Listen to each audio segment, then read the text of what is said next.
I was right in the middle of my career's upward spiral. Busy day and night, completely swamped to the gills. But my wife not only showed zero understanding for my grind, she also threw massive, earth-shattering tantrums at me. She even insisted on a divorce, willing to walk away with absolutely nothing. However, she stubbornly refused to spill the beans on why. So my big brain naturally assumed she was having a spicy little affair. Consequently, I furiously agreed to sign the papers. Fast forward to the day my career finally peaked. Attending the company's victory banquet that night, I overheard a colleague bring up my ex-wife. He said he saw her appearing in some rundown, sketchy neighborhood. Not only was she totally alone, but she also looked like absolute garbage. I had originally planned to never cross paths with her again until we were both dust. Yet I actually, subconsciously, tracked down where she was living. Don't get the wrong idea. I just wanted to confirm that after she cheated, her life was indeed a total dumpster fire, and to mock her for being blind as a bat when she dumped me. However, never in my wildest dreams did I expect that when we actually met face to face, seeing the state she was in today, I would shockingly discover she didn't leave me because of an affair. But the real reason was way more severe than just cheating. I had just stumbled out of a dinner party. My brain was still buzzing like a beehive from the alcohol and the noise. The big contract was sealed. Old Vance and the guys were buzzing with excitement. They were organizing round 2. I waved my hand dismissively. Forget it. I truly can't handle it anymore. My stomach feels like it's on fire. The designated driver dropped me off downstairs. I looked up at the window of my apartment, pitch black, like a deep, bottomless well. Just another night of wrestling with the cold, empty air all by myself. Opened the door, fumbled for the switch. Click. The lights flickered on. The house is pretty massive. When I bought it, I thought I was set for life. Now it just feels like a giant echo chamber. By the shoe rack, there are only a few pairs of my shoes. The entryway is so clean it could reflect my exhausted face. Great. Saves me the trouble of cleaning up. I peeled off my jacket and tossed it on the sofa. Wanted to pour a glass of water. Realist teased the water dispenser wasn't turned on. Whatever. Too lazy to wait. The house was terrifyingly quiet. It felt like you could hear the sound of dust hitting the floor. Don't ask me which wire in my brain short-circuited. I wobbled my way out to the balcony, wanted to catch some breeze and sober up. And then I saw that little potted disaster. The pothos plant that Isolde left behind. When we got divorced, she packed her things with terrifying efficiency. Didn't even leave a single strand of hair behind for me. As if she was terrified I'd look at her stuff and get all sentimental. Yet somehow, she managed to forget this half-dead pothos plant. Or maybe, she just never intended to take it anyway. I almost forgot what it used to look like in its prime. Anyway, it looks utterly pathetic now. The leaves are a sickly, depressing yellow, drooping down sadly. The edges are all crispy and burnt. The soil in the pot is dry enough to crack open, looking like it's ready to kick the bucket at any given second. Just chilling there all alone in the corner. It actually matches this empty hollow house perfectly. My heart suddenly skipped a bizarre beat, like something had given it a vicious twist. My craving for a smoke flared up without any warning. I fished out a crumpled pack of cigarettes, shook one out and lit it up, took a massive aggressive drag. Quit smoking? My foot. This little stick is the only reliable thing left. The smoke choked my lungs, a bit spicy, but it seemed to suppress that inexplicable nagging annoyance just a tiny bit. Looking at that half-dead pothos plant, I remembered what Bastien told me at dinner a couple of days ago. He was mumbling and hesitating. Calloway, man. I think I saw Isolde a couple of days ago. I was busy replying to work messages on WeChat at the time. Didn't even lift my head. Just grunted and he continued. Over in the Old West District. She looked really exhausted, carrying a massive bag all by herself. Looked like she was living in one of those sketchy, old tube-shaped apartment buildings. How did I reply back then? I think it was something like, none of my freaking business.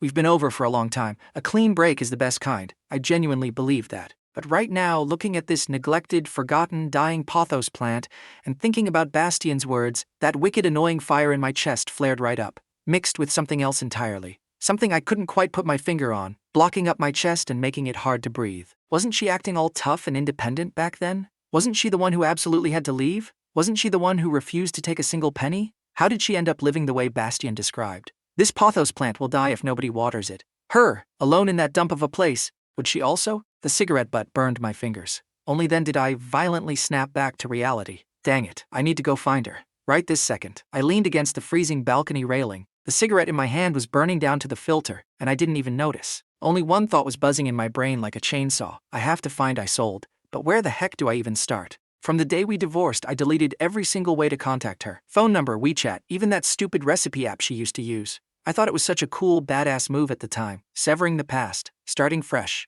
Now I realize I was acting like a certified clown. Bastien probably knows something. I whipped out my phone. My thumb scrolled wildly through the contacts until I found him. The phone rang a bunch of times before he picked up. The background noise was chaotic, probably partying it up at some club again. Hello? Calloway, my man, what's the word? Did the victory party move to a new spot? Bastian was screaming at the top of his lungs. No, got a question for you. I paused for a second, felt my throat get a little dry. You said last time, you saw Isolde. Where exactly did you see her? The other end of the line went dead silent for a moment. The music seemed to fade a bit. He probably found a quiet corner to hide in. Calloway, why are you asking about this all of a sudden? Cut the crap, just tell me where you saw her. My tone was a bit aggressive. I couldn't even control it myself. Bastian stammered a bit. Just over in the west side. I can't remember the exact street name. Looked like an old residential complex. There was a pancake cart right by the entrance in that area. Calloway, are you sure you're okay, man? Got it, understood. Hanging up. I didn't wait for him to blabber any more nonsense. Just hit the end call button. West side. Old complex. Pancake cart. That search radius is way too freaking massive. I aggressively ran a hand through my hair. The next day at work, I was basically floating out of my body. During the meeting, the project manager was talking, and I didn't absorb a single syllable. My brain was overflowing with that dying pothos plant. And Bastian's words. She looked really exhausted. In the afternoon, I simply couldn't take it anymore. Found a lame excuse and slipped out of the office. Drove straight to the west side of town. That entire district was filled with ancient decaying buildings, peeling paint, tangled power lines everywhere. The streets were crammed with tiny, sketchy shops. The air smelled like cooking grease and an indescribable scent of decay. It was a completely different universe from my bright, spotless, but chillingly empty apartment complex. I slowed the car down to a crawl. My eyes scanned every single building entrance like a radar. I did indeed spot a few pancake carts, but there were way too freaking many of them. I couldn't exactly pull over and ask every single one, "Hey buddy, have you seen a woman named Isolde? Pretty pale, a bit skinny, might look like she's running on empty." They'd definitely treat me like a mental patient escaped from the ward. I cruised around that area for almost an hour. Didn't find a single darn thing. Felt like a total idiot. Like a fly buzzing around without a head. Maybe Bastian just saw it wrong. Or maybe Isolde didn't even live here. Maybe she had already left this city entirely, living her best life somewhere else. My heart sank like a stone. I prepared to make a U-turn and head back. Just as I was waiting at a red light, I subconsciously glanced toward the gate of a dilapidated old complex on the side of the road. Just that one glance. My entire body froze solid. A woman wearing a faded gray jacket was walking out of the complex with her head down, carrying a massive canvas bag in her hands. It looked incredibly heavy. It dragged one of her shoulders completely down. She had lost a ton of weight. From the side profile, her chin looked razor sharp. Her face, under the sickly yellow streetlights, looked exceptionally pale. No color to it at all. It was Isolde. Zero chance I was wrong. She walked to the side of the road, dumped that massive bag onto the ground, panted slightly, looked left and right, like she was waiting for a ride. When her gaze swept toward my direction, it didn't linger for even a fraction of a second, just completely hollow and empty. My heart was pounding like a drum solo. My palms were completely sweaty, almost purely out of muscle memory. I violently yanked the steering wheel, swerved the car into a slightly more hidden alleyway nearby, nearly took out a trash can in the process, parked the car. I slumped over the steering wheel, panting like I just ran a 5K marathon. Heck, I actually found her. She really lives in this kind of dump. What the heck was in that giant canvas bag? So heavy. She looked exactly like Bastian said, really exhausted, not just physically, but a kind of bone-deep exhaustion radiating from the inside out. I sat in the car, too chicken to step out. And even if I did, what would I say? Interrogate her on why her life sucks now? In what capacity? Hey, ex-wifey, looks like you're not doing so hot without me, huh? I couldn't form the words, so I just sat there, maintaining my distance. Watching her through the car window, she stood by the curb. The evening breeze whipped at her somewhat dry, brittle hair. She shrank her neck down, pulled her jacket collar up a bit higher. A few minutes later, a beat-up ancient minivan pulled up in front of her. She struggled to heave that giant bag into the vehicle. Then she climbed in herself. The van coughed out a cloud of black smoke and drove off. I started my engine and trailed behind from a safe distance. I know this is creepy as heck, like a total stalker, but I couldn't control myself. I had to know where she was going, what she was actually doing. The minivan drove for about 10 minutes and stopped at what looked like the back entrance of a wholesale market. Isolde got out of the car, said something to the driver, then dragged that massive bag all by herself, stumbling and tripping toward a low-rise building next to the market. There was a sign hanging by the entrance of that building. I could barely make out the words, XX Garment Processing. I watched her frail silhouette disappear into that dark doorway. That little bit of weird, inexplicable anger in my heart completely evaporated, leaving behind only a sour, suffocating heaviness. So, that giant bag was full of clothes. Is she working a grunt job in a place like this? Doing heavy manual labor? I sat in the car, lit up a cigarette, didn't even smoke it, just watched it slowly burn away. So, she didn't want the house, didn't want the money, would rather run to a dump like this to lug giant sacks of clothes around? Isolde, what the heck were you trying to prove? Just for that ridiculous sense of pride? Or did you really, truly want nothing to do with me ever again? The cigarette burned down, scorched my fingers. I flicked the butt out the window, started the car. I need to come up with a plan. Can't just charge in there like a bull. I know that stubborn temper of hers. If I just popped up recklessly right now, she'd probably smash a whole bag of clothes right into my face. Need to think of a way that she would actually accept. Over the next few days, I acted like an absolute creep and figured out her entire daily routine. She leaves the house around 7:30 a.m. every day, walks 10 minutes to the bus stop, rides 5 stops to that sketchy garment processing place. Her knockoff time in the evening is entirely unpredictable. Sometimes 7 or 8 o'clock, sometimes even later, always dragging that broken bag that looks heavy as lead. That ancient residential complex she lives in is called Construction New Village. The name sounds like it belongs in a history book. I snuck in while she was at work during the day. Took a stroll around. The environment was even worse on the inside than it looked from the street. Corridors crammed with junk, walls plastered with sketchy little advertisements. The specific building she lived in was particularly decrepit. I found an old dude cooling himself with a fan at the building entrance, handed him a decent cigarette. "Hey uncle, just asking around? In this unit right here, are there any apartments for rent?" The old man squinted and took the cigarette, tucked it behind his ear and said, "It's tight around here. People only stay in this dump because it's cheap. Haven't heard of anyone moving out." My heart sank a bit, but I kept asking, "Are the people living here mostly long-term residents?" "Pretty much. Yeah, oh right, the little lady on the 3rd floor is renting, I think." The old man pointed with his lips. "Just moved in a little while ago. Skinny, frail little thing. Doesn't talk much, lives all by herself. It's true what they say, you know. Life ain't easy for young folks nowadays." The old man's chatterbox was fully open. I pieced together some fragments of information from him. Isolde rented a single room. The landlord seemed to be a real piece of work, recently even threatening to hike up the rent. Hiking up the rent? My mind started spinning. 2 days later, I found a buddy I could trust, told him to dress up looking like a somewhat decent human being, to pose as a real estate agent, and go knock on Isolde's landlord's door. My buddy came back, sucking his teeth in annoyance. "Calloway, my man, that ex-wife of yours,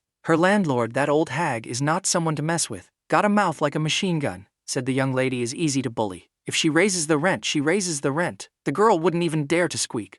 Also said the girl always makes noises in the middle of the night like crying or whatever. Said it brings bad luck." I listened, flicking my lighter open and closed. Closed and open. "How much is the rent? For that crappy single room, $1,200 a month, and she wants to bump it to $1,500. I did some quick mental math. Working herself to the bone in that tiny sweatshop, she'd make $3,000 or $4,000 a month, tops. Minus rent and food. What the heck is left? Do me a solid." I squashed the cigarette. "Go find that landlord, use your name, and rent out my small apartment to her for cheap. Just say the owner is out of town long-term, desperate to rent it out, just wants a hassle-free tenant. The rent is highly negotiable. That small apartment of mine isn't far from here. Even though it's a bit older, it's 100 times better than this new village garbage. Most importantly, it's safe and clean." My buddies was stunned. "Calloway, what are you trying to achieve here? Can't you just give her the cash?" I shook my head and said, "I know her way too well.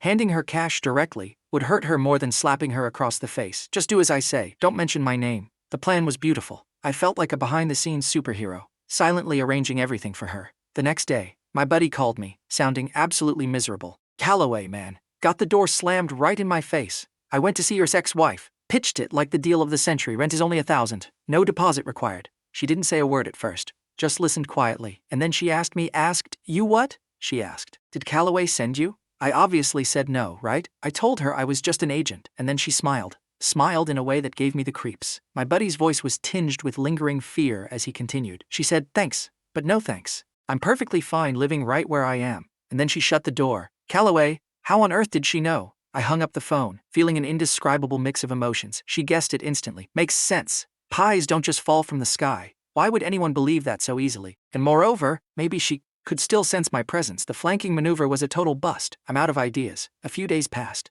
I finished working overtime. Like I was possessed by a ghost, I drove my car to the vicinity of Construction New Village again. It's getting close to autumn. The night wind is getting pretty chilly. I parked my car in the usual spot. Looking at her building from a distance, the light was on. She was home. Right at that moment, I saw a figure stumbling out of the complex gate. It was Isolde. She was wearing thin pajamas and slippers, with only a jacket hastily thrown over. Hair messy and down. Her face looked terrifyingly pale under the streetlights. She looked incredibly anxious and panicking, running around like a headless chicken, walking and darting her eyes left and right, like she was searching for something. What happened? My heart instantly seized up. Without a second thought, I shoved the car door open and sprinted over. "Isolde!" Hearing my voice, she abruptly stopped in her tracks, turned around and saw it was me. There was a split second of confusion in her eyes, followed by massive panic and helplessness. She was clutching something tightly in her hand. "What's wrong? What happened?" I ran up to her, my breathing a little ragged. She looked at me, lips trembling, couldn't even speak properly. Cheddar, my cat, he ran out. I can't find him. She opened her hand. In it was a small handful of cat food. She was so anxious her eyes were rimmed red. Her voice was thick with tears. Only then did I process the situation. She was this frantic because her cat ran away, charging downstairs in pajamas and slippers. I tried my best to make my voice sound calm. Don't panic. What does it look like? When did it run out? Which direction did it go? An orange tabby, a little patch of white fur on its neck. She was babbling incoherently. I just cracked the door open to grab my takeout, and he just bolted out. I can't find him. What do I do? Her tears finally spilled over, massive drops, smashing against her freezing hands. Watching her look like this, I felt like my heart was being stabbed with needles. The Isolde who used to not even be able to twist a bottle cap open. The Isolde who was a bit of a clean freak, now crying in the freezing wind over a runaway cat. It's fine. I'll help you look. Must be somewhere nearby. Couldn't have gone far. I took off my jacket, tried to drape it over her shoulders. She subconsciously dodged away. My hand froze in midair. The atmosphere became instantly awkward. She sniffled, wiped her face haphazardly, avoided my gaze, voice lower than a mosquito's buzz. No need. I'll look for him myself. After saying that, she turned around, continued walking along the greenbelt by the road, softly calling out that cat's name Cheddar. Watching her frail back, my heart felt sour and swollen. Dang it. I pulled out my phone, turned on the flashlight, and followed her. I'll help you look. 2 people are faster. My tone left no room for argument. I'll check this way. You go check those bushes. The wind that night was like tiny little knives, scraping against the face, stinging. Isolde, wearing those thin pajamas, was shivering as she crawled around the greenbelt, her voice thick with tears, calling out for that stupid cat over and over. I couldn't stand watching it anymore. This isn't looking for a cat. This is self-torture. Go wait in the car. I grabbed her arm, freezing cold. Looking like this is useless. The wind is loud, it's probably terrified, probably huddled in some dark corner. I'll go look. Stop getting in the way. She still wanted to argue, but was probably genuinely freezing to death. Or maybe just dizzy from the panic. Didn't have much strength left. I practically shoved her towards my car. Leave the heater on. I'll bring it right to you when I find it. She didn't insist anymore. Looked at me once. That look was completely empty. Wrapped herself tightly in my jacket. Stumbling deeply and shallowly toward the car, I breathed a sigh of relief. Heck, this is more exhausting than negotiating a multi-million-dollar contract. I turned on my phone flashlight and meticulously searched around her apartment building, under cars, behind dumpsters, next to piles of garbage, poking my head into every single corner, cursing this stupid cat in my head for causing so much trouble, while simultaneously terrified that I actually wouldn't find it. If I went back empty-handed, considering the state Isolde was in, I didn't even want to imagine it. Searched for almost half an hour, covered in dust. Was just about to give up and print missing posters tomorrow, when finally, behind a half-broken heating pipe shaft, I saw 2 tiny glowing green lamps. A filthy orange tabby was huddled way in the back, staring at me with high alert. Indeed, it had a small tuft of white fur on its neck. Just based on this body size, there's no way this thing is a little Cheddar. Cheddar? I tried calling out to it, feeling absolutely ridiculous doing so. I muttered to myself. Are we sure we don't want to call it Big Cheddar? It seemed to hear me, hissed at me, making threatening rumbling noises in its throat. Can't stand hearing it's fat, huh? Tough little guy. I squatted down, tried to look as unthreatening as possible, fished out those few pieces of cat food Isolde had dropped earlier from my pocket, carefully offered them over. It gave them a sniff, didn't eat, but seemed slightly less aggressive. I slowly reached my hand out. It shrank back, but the shaft was only so big. I saw my opening, grabbed it by the scruff of its neck and yanked it right out. Its 4 legs kicked wildly in the air, leaving a few red scratch marks on the back of my hand. You ungrateful little brat, I'm saving your life and you scratch me. I cursed under my breath, tucked this squirming ball of fur under my arm, and walked back to the car. Isolde was pressing her face against the car window, looking out eagerly, the second she saw the cat. She immediately threw the door open and jumped out. Cheddar! She charged over, practically snatched the cat out of my hands, hugged it incredibly tight against her chest, buried her face into the cat's filthy fur, her shoulders shaking with every sob. Once the cat was in her arms, it suddenly became an angel, stopped meowing, rubbed against her chin. I stood to the side, watching this human and this cat. The back of my hand was stinging with burning pain. The wind blew, making it feel even colder. She hugged it for a long time, before finally looking up. Her eyes and nose were completely red. Thank you. Her voice was incredibly hoarse. It's nothing. I shook my hand and said, got scratched a bit, not gonna die. Only then did she notice the bloody scratches on my hand. She froze for a second. With a complex look in her eyes, she said, I'm sorry again. I cut her off. Hurry up and go upstairs. Wearing so little. Don't catch a cold. The cat's found. Go back. She held the cat, stood there without moving,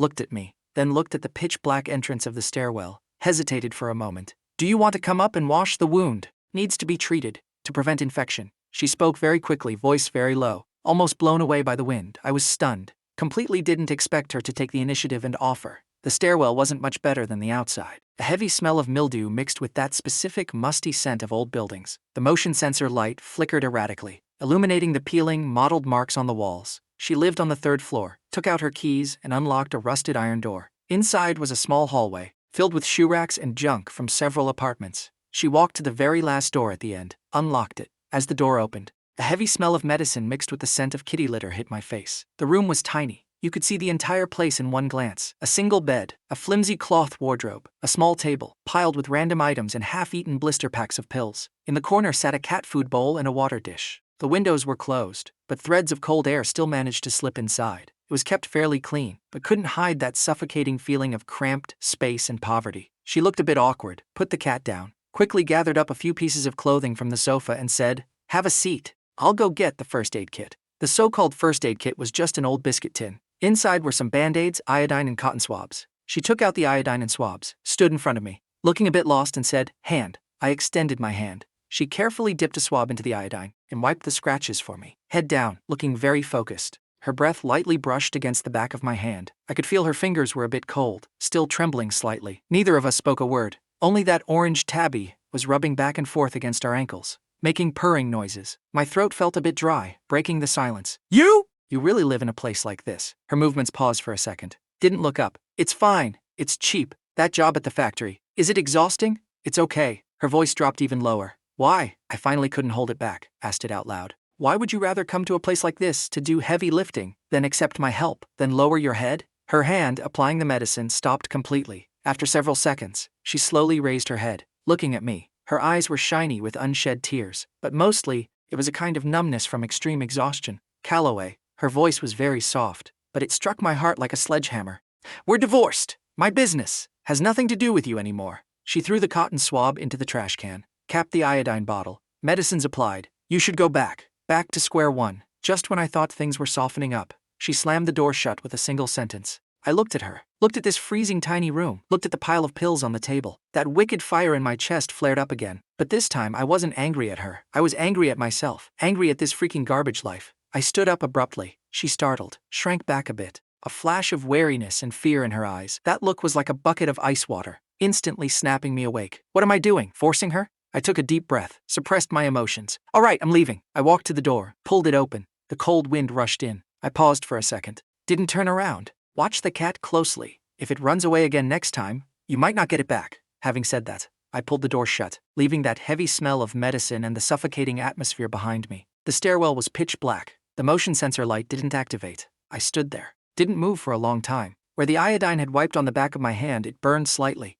Walking down the stairs, my footsteps felt as heavy as lead. The mildew smell in the stairwell seemed to stick to my clothes. Couldn't shake it off no matter what. That phrase, "has nothing to do with you," played on an endless loop in my brain, paired with her eyes that had lost all their light. Heck, I cursed in my heart. Couldn't even say who I was cursing. Got back into the car, didn't drive off immediately. Just stared at the window on the 3rd floor. The light was still on, a dim, sickly yellow. What is she doing right now? Zoning out while hugging that stupid cat? Or staring blankly at that pile of pills again? Just now, when she lowered her head to apply my medicine, I caught a glimpse of the words on some of those pill bottles on the table. The names were quite unfamiliar, didn't look like cold medicine, and that lingering smell of medicine on her body. Bastian said she looked unwell. Turns out he wasn't talking nonsense, but with her attitude of pushing everyone 1,000 miles away, refusing to let anything penetrate her armor. How am I supposed to help? Using force definitely won't work. With her tiny frame, looks like a gust of wind could blow her over. But the stubbornness in her eyes hasn't diminished one bit. Frustrating. The next day at work, I had zero motivation to do anything. When processing emails, my fingers rested on the keyboard, couldn't type out a single word for half the day. My brain was completely consumed by that tiny rundown room and her freezing cold hands. During lunch break, like being possessed, I pulled out my phone, opened the search bar, relying on the blurry memory from last night, typed in the names of a few medications I saw. The search results popped up, and my heart sank straight down with them. Anti-anxiety meds, sleep aids, and one type is for treating depression. Reading through the medical definitions one by one: persistent low mood, loss of interest, anxiety and tension, sleep disorders. Every word was like a tiny needle, stabbing at my temples, making them throb. So her issue wasn't just simply being in a bad mood, nor was she just tired. So back then when she cried for no reason, pacing the living room in the middle of the night, unable to sleep, becoming increasingly impatient with me, blowing up over the smallest things, it wasn't because she had changed. And what the heck did I do? I thought she was being unreasonable, thought she was looking for trouble where there was none, fought with her, gave her the cold shoulder. Finally, when she asked for a divorce, I freaking thought it was a relief. I leaned back in my chair. My chest was so tight I couldn't breathe. The office AC was blowing cold air, but I felt waves of hot, restless irritation. So when we divorced, the reason she wanted absolutely nothing was because she felt she was dragging me down. It was out of guilt. So she ran off to live in this dump all by herself, packing giant bags of clothes, taking these pills with a mountain of side effects. I stood up abruptly, scaring little Chen in the cubicle next to me. "Calloway, boss. What's wrong?" "Nothing, going out for a smoke." I walked to the fire escape stairwell, lit a cigarette, but didn't smoke it. Watched the ash grow longer and longer, and then fall off. No, I can't just let this go. Just because she says it's none of my business doesn't make it none of my business. I am going to get involved, but how? If I just rush over and say, "Hey, I know you have depression, let me take care of you," she'd probably smash the pill bottles directly into my face. I need to think of a plan she can't possibly refuse. That afternoon I slipped out early, went back to Construction New Village, didn't get too close, just found an inconspicuous cafe across the street, sat down and waited. Approaching 7 p.m., saw her come out still wearing those drab gray clothes, dragging that massive canvas bag, head down, walking towards the bus stop. Just looking at her silhouette made me feel exhausted. I waited until she got on the bus, then got up and paid the bill, followed her from a distance in my car. The bus bumped along for 7 or 8 stops, stopped at an old residential area. She got off, didn't walk towards home. Instead, turned into a community clinic. My heart tightened. I followed her inside. She picked up her medication at the pharmacy window, then, carrying that bag of meds, sat on the plastic chairs in the hallway, waiting for her number to be called. Head down, fingers twisted together, looking incredibly lonely. I hid behind the corner of the hallway, feeling absolutely awful. Since when did she have to come to places like this by herself, to queue up for medicine? In the past, whenever she had a cold or fever, wasn't it always me coaxing and tricking her into going to the hospital? Waited for about half an hour, heard them call her name. She walked into a consultation room. I hesitated for a second, then, like a ghost, drifted closer. The door wasn't shut tight, left a small crack. I heard the doctor asking, "How have you been feeling lately? Is your sleep any better? Did the new medicine give you any discomfort?" Her voice was very small, mumbled and indistinct. "Still can't sleep. Headaches, nausea, can't keep any food down. What about your mood?" "Same as always. Nothing feels meaningful." Her voice sounded so completely hollowed out. The doctor sighed and said, "You can't stop the medication. Must take it on time.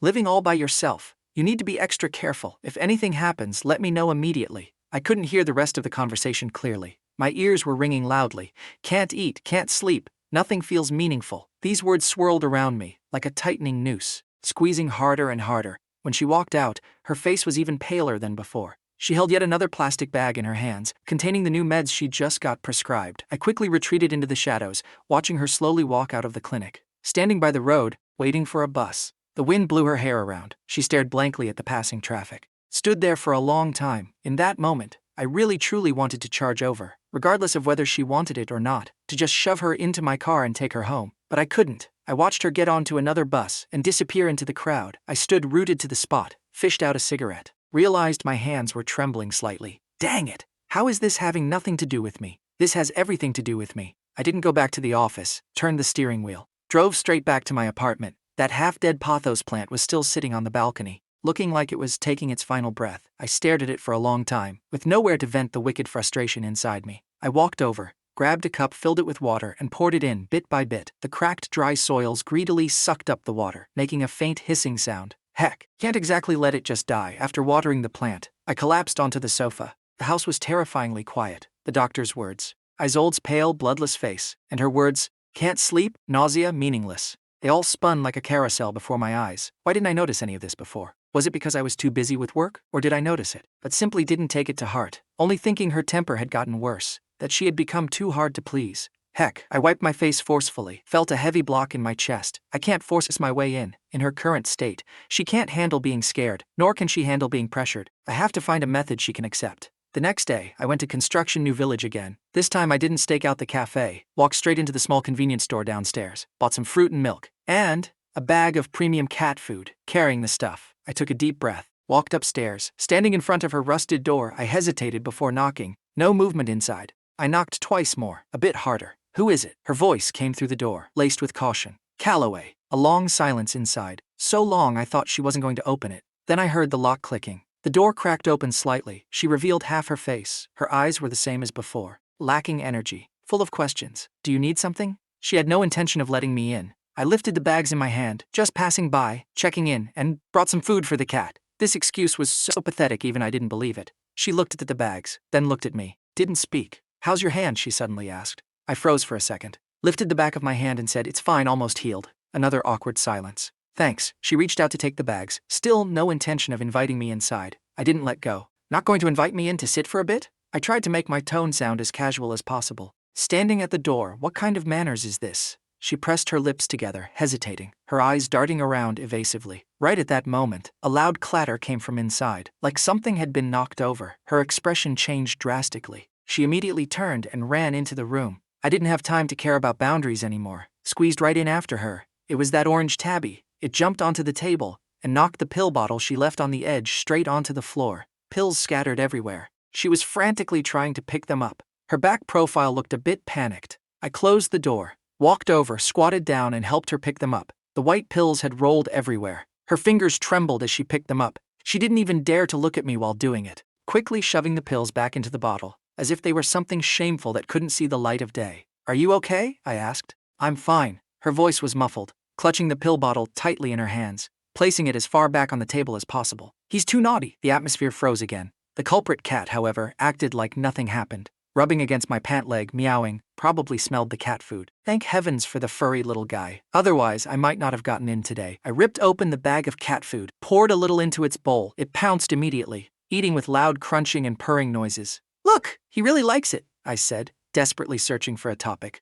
She stood to the side, fingers twisting the hem of her shirt, still incredibly uncomfortable. I surveyed the room, looked even more barren than it did at night. The window glass seemed to be letting drafts in. On the table, besides the medicine, there was only half a cold steamed bun and a packet of pickled mustard greens. My heart clenched. Is this what you eat? She followed my gaze, as if she'd been burned. Walked over quickly and hid the bun and the pickles away. Just having a quick bite. Not hungry. Bullcrap. I asked around about that garment factory job. It's pure manual labor. How can eating this sustain anything? I suppressed my anger. Didn't call out her lie. Took out the milk and fruit I bought and placed them on the table. Eat something nutritious. Look how skinny you are. She stared at the stuff. Didn't move. Didn't say thank you either. After a long while, said in a low voice, You don't come back here anymore. Why? It's not appropriate. She lifted her head and said, her eyes carrying a stubborn kind of exhaustion. We're divorced. Calloway, you doing this makes things very difficult for me. And watching you eat cold buns and chew on pickles makes it easy for me. I couldn't hold back. My voice rose a notch. Watching you endure sickness all by yourself makes it easy for me? Her eyes instantly turned red.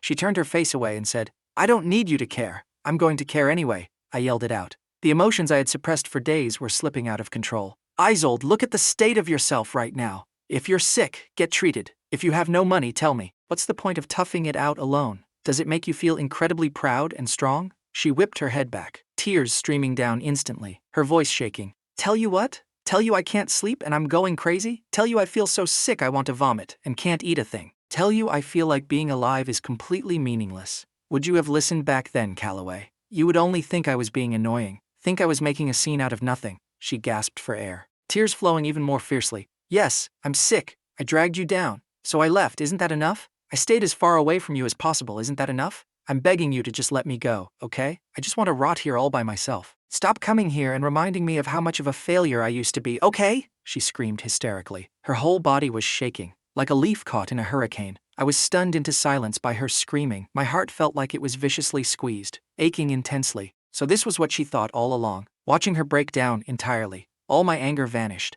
leaving only an overwhelming wave of heartache and regret. I took a step forward, wanted to hug her. She retreated violently like a frightened rabbit, bumped into the table. The pill bottle rattled. Her eyes were filled with nothing but terror and resistance. Don't touch me! My hand froze in the air. The only sounds left in the room were her muffled sobbing and the cat crunching its food. After a long time, I slowly lowered my hand, voice hoarse. Okay, I'll leave. I turned around and pulled the door open. With my back to her, I said one last thing. Take your medicine on time. Cat food. Tell me when it runs out. I didn't wait for her reply and shut the door, standing in the stairwell, listening to the faint sounds of her crying seeping through. I rested my forehead against the freezing iron door, stood there for a long time. Dang it, this isn't over yet. The soundproofing of the door was practically zero. The suppressed, intermittent sobs drilled their way into my ears, like a dull knife sawing at flesh. I leaned against the freezing iron door, chain-smoking one cigarette after another. A small pile of butts quickly accumulated at my feet. Those words of hers smashed against my heart, hurting terribly so in her eyes.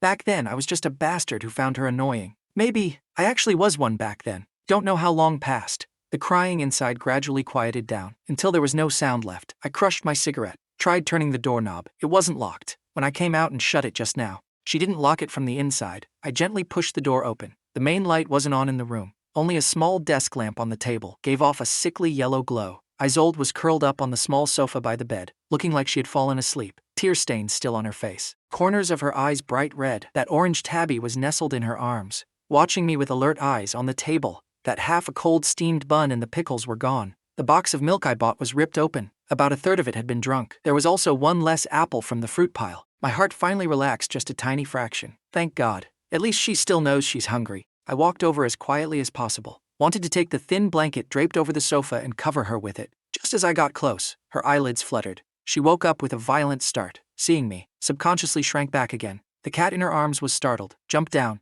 Why haven't you left yet? Her voice was hoarse, heavy with a nasal tone. Her eyes, aside from exhaustion, also held a barely noticeable trace of panic. Afraid you'd do something stupid, like jump out this third-floor window. I tried to make my tone sound relaxed, tossed the blanket onto her and said, "Cover yourself." She gripped the blanket, didn't say anything, didn't look at me either. The atmosphere turned rigid again. I dragged over that wooden chair nearby that groaned with every move, sat down, keeping a bit of distance from her. Isolde. I took a breath. Looking out at the pitch-black night sky through the window, I started speaking. Let's talk. Don't be in such a rush to kick me out. She stayed silent, fingers unconsciously picking at the edge of the blanket. Just now, I'm sorry. My voice was a bit dry. I shouldn't have yelled at you. She still didn't make a sound. That illness of yours. When did it start? I asked as gently as possible. Her fingers picking at the blanket stopped. After a long while, she finally answered in a low voice. Always had it a little bit. During college, sometimes my mood would just be bad. You just didn't notice. My heart sank. That early. Later, started working. Pressure was high. Seems like it got a bit more severe. Her voice lacked any fluctuation, as if she was talking about someone else's life. Couldn't sleep, didn't want to eat, wanted to cry over everything. Felt like everything was meaningless. Why didn't you tell me? I regretted asking it the second it left my mouth. She had literally just answered that question earlier. Sure enough, the corner of her mouth twitched, like a smile, but not quite. Tell you what? Tell you, Calloway, I think I have depression. I feel so awful. What would you have thought? Would you have patiently comforted me, accompanied me to see a doctor? Or would you have thought I was overthinking things, being too dramatic? I was left speechless. Given my crappy temper back then, it would most likely be the latter. Probably would have even thought she was affecting my work. Later on, it just became harder and harder to control. She continued speaking in a low voice, like she was talking to herself. Always picking fights with you, causing trouble for you. I knew that was wrong, but I couldn't stop. Whenever I saw you looking annoyed and avoiding me, I hated myself even more. She sniffled, buried her face deeper into the blanket. Divorce, I brought it up. I knew you were exhausted too. The house, the car, they're all yours. I didn't have the face to ask for anything. Leaving was the best for both of us, she spoke calmly, but listening to it made my insides churn violently. So during that period, her meltdowns, her unreasonableness, were all because of this illness, and I literally played right into her unreasonableness and shoved her right out of my life. Did you see a doctor? My throat tightened. Yes, she said softly. Been taking meds all along, it just doesn't seem to help much. Switched doctors a few times, switched several types of meds. Taking them makes me feel awful. Not taking them feels even worse. She paused, her voice dropping even lower. Money is also pretty much dried up. So she went to do manual labor. So she lived in this dump, eating cold steamed buns. My chest was severely blocked. Wanted to say something, but my throat felt like something was wedged in it. The room fell into silence again. Only the sound of the wind leaking through the window cracks. A long while later, I stood up. She subconsciously tensed up again, looking at me. I didn't look at her. Walked to the table, picked up that box of milk she had half drunk, and picked up an apple. Walked to the kitchen area, which was basically just a sink the size of my palm and a tiny counter. I found a somewhat dull paring knife and slowly peeled the apple. Calloway, she spoke up from behind me, laced with confusion. I didn't turn around, focused entirely on peeling the apple. Even though I was butchering it into an uneven mess, I said, "Don't eat cold steamed buns anymore from now on. It's bad for your stomach." I handed her the peeled apple. She stared at the apple, didn't take it, a complex look in her eyes. Take it. I shoved it into her hand. Isolde, about the past, I was a bastard. I didn't pay attention. I'm sorry. She held the apple, her fingers trembling slightly. But you said we're divorced and should live our own lives. I can't do that. I looked into her eyes, speaking with unusual seriousness. Seeing you like this, right here, I pointed to my own chest. It freaking hurts too much. You don't need to feel like you owe me, and you don't need to feel pressured. Just treat me like an annoying ex-husband, shamelessly pestering you. I deliberately lightened my tone. You need proper treatment. Don't worry about the money. She lowered her head, staring at the apple in her hand. Tears began falling silently once again, smashing against the back of her hand. Stop crying. I felt a bit lost on what to do. pulled out a tissue and handed it over. Crying too much hurts your eyes. She didn't take the tissue. Didn't look up either. Her shoulders shaking slightly. I sighed. Placed the tissue next to her. I'm leaving. Take care of yourself. I walked to the door, pulled it open. Calloway. She suddenly called out to stop me. I stopped in my tracks, turned around. She raised her head. Eyes red like a rabbit's. Voice very small. Thick with tears. The apple. I can't eat it right now. I looked at that apple, which had only one tiny bite taken out of it, before being set down. My heart felt incredibly sour. Then just leave it for now, I said. Tomorrow, I'll bring you some porridge. Hot. I didn't give her a chance to refuse. Closed the door. This time, I didn't linger at the doorway. Strode downstairs. That suffocating feeling in my chest had dissipated a bit, but it felt heavier, like carrying a rock soaked in water. I know, this whole thing is just getting started. Early the next morning, I dragged myself out of bed. Didn't sleep well at all. My mind was a chaotic mess. One minute it was Isolde's red, crying eyes. The next minute it was all those pill bottles on her table. I went to that porridge place downstairs she used to love. Got a serving of pumpkin millet porridge to go, a few light side dishes, and a steamer of shrimp dumplings. Didn't know how her stomach was doing nowadays. Better get something soft first. Drove to her building. Just past 7. Old neighborhoods wake up early though. The elderly were already shuffling in and out with their grocery baskets. I carried the breakfast upstairs. Standing in front of her door, took a deep breath before knocking. Knocked several times, heard some rustling noises from inside, and the cat meowing. The door cracked open. Isolde was wearing that slightly faded pajama set, hair messy, eyes swollen, looking at me with a deathly pale face, her eyes still a bit groggy. Why so early? Her voice was terribly hoarse. Delivering breakfast. I lifted the bags in my hand and said, hot pumpkin porridge, good for the stomach. She froze for a second, subconsciously taking the bags. The warmth transferred through the plastic onto her hands. She didn't speak, didn't invite me in either, just blocked the doorway. Take it, eat it while it's hot. I looked at her. She looked down at the bags, then looked up at me. Her lips moved, like she wanted to say something, but ultimately just stepped slightly to the side and said, come in. The room still had that mix of medicine and cat smell, but didn't seem as choking as before. The apple from last night was gone from the table, probably threw it away. She placed the breakfast on the small table, standing off to the side herself, looking a bit lost. Sit down and eat. I pulled over that broken chair, leaning against the wall myself and said, I already ate. She hesitated for a moment, slowly sat down, opened the plastic bags, took out the bowl of porridge. The porridge was still steaming. She held the spoon, didn't move for a long while. Not to your taste? I asked. She shook her head, scooped a tiny spoonful, slowly brought it to her mouth, took a bite, then took another tiny bite. My heart let out a small sigh of relief. As long as she can eat. That orange tabby smelled the food, trotted over, meowing loudly. I pinched off half a shrimp dumpling, blew on it until it cooled,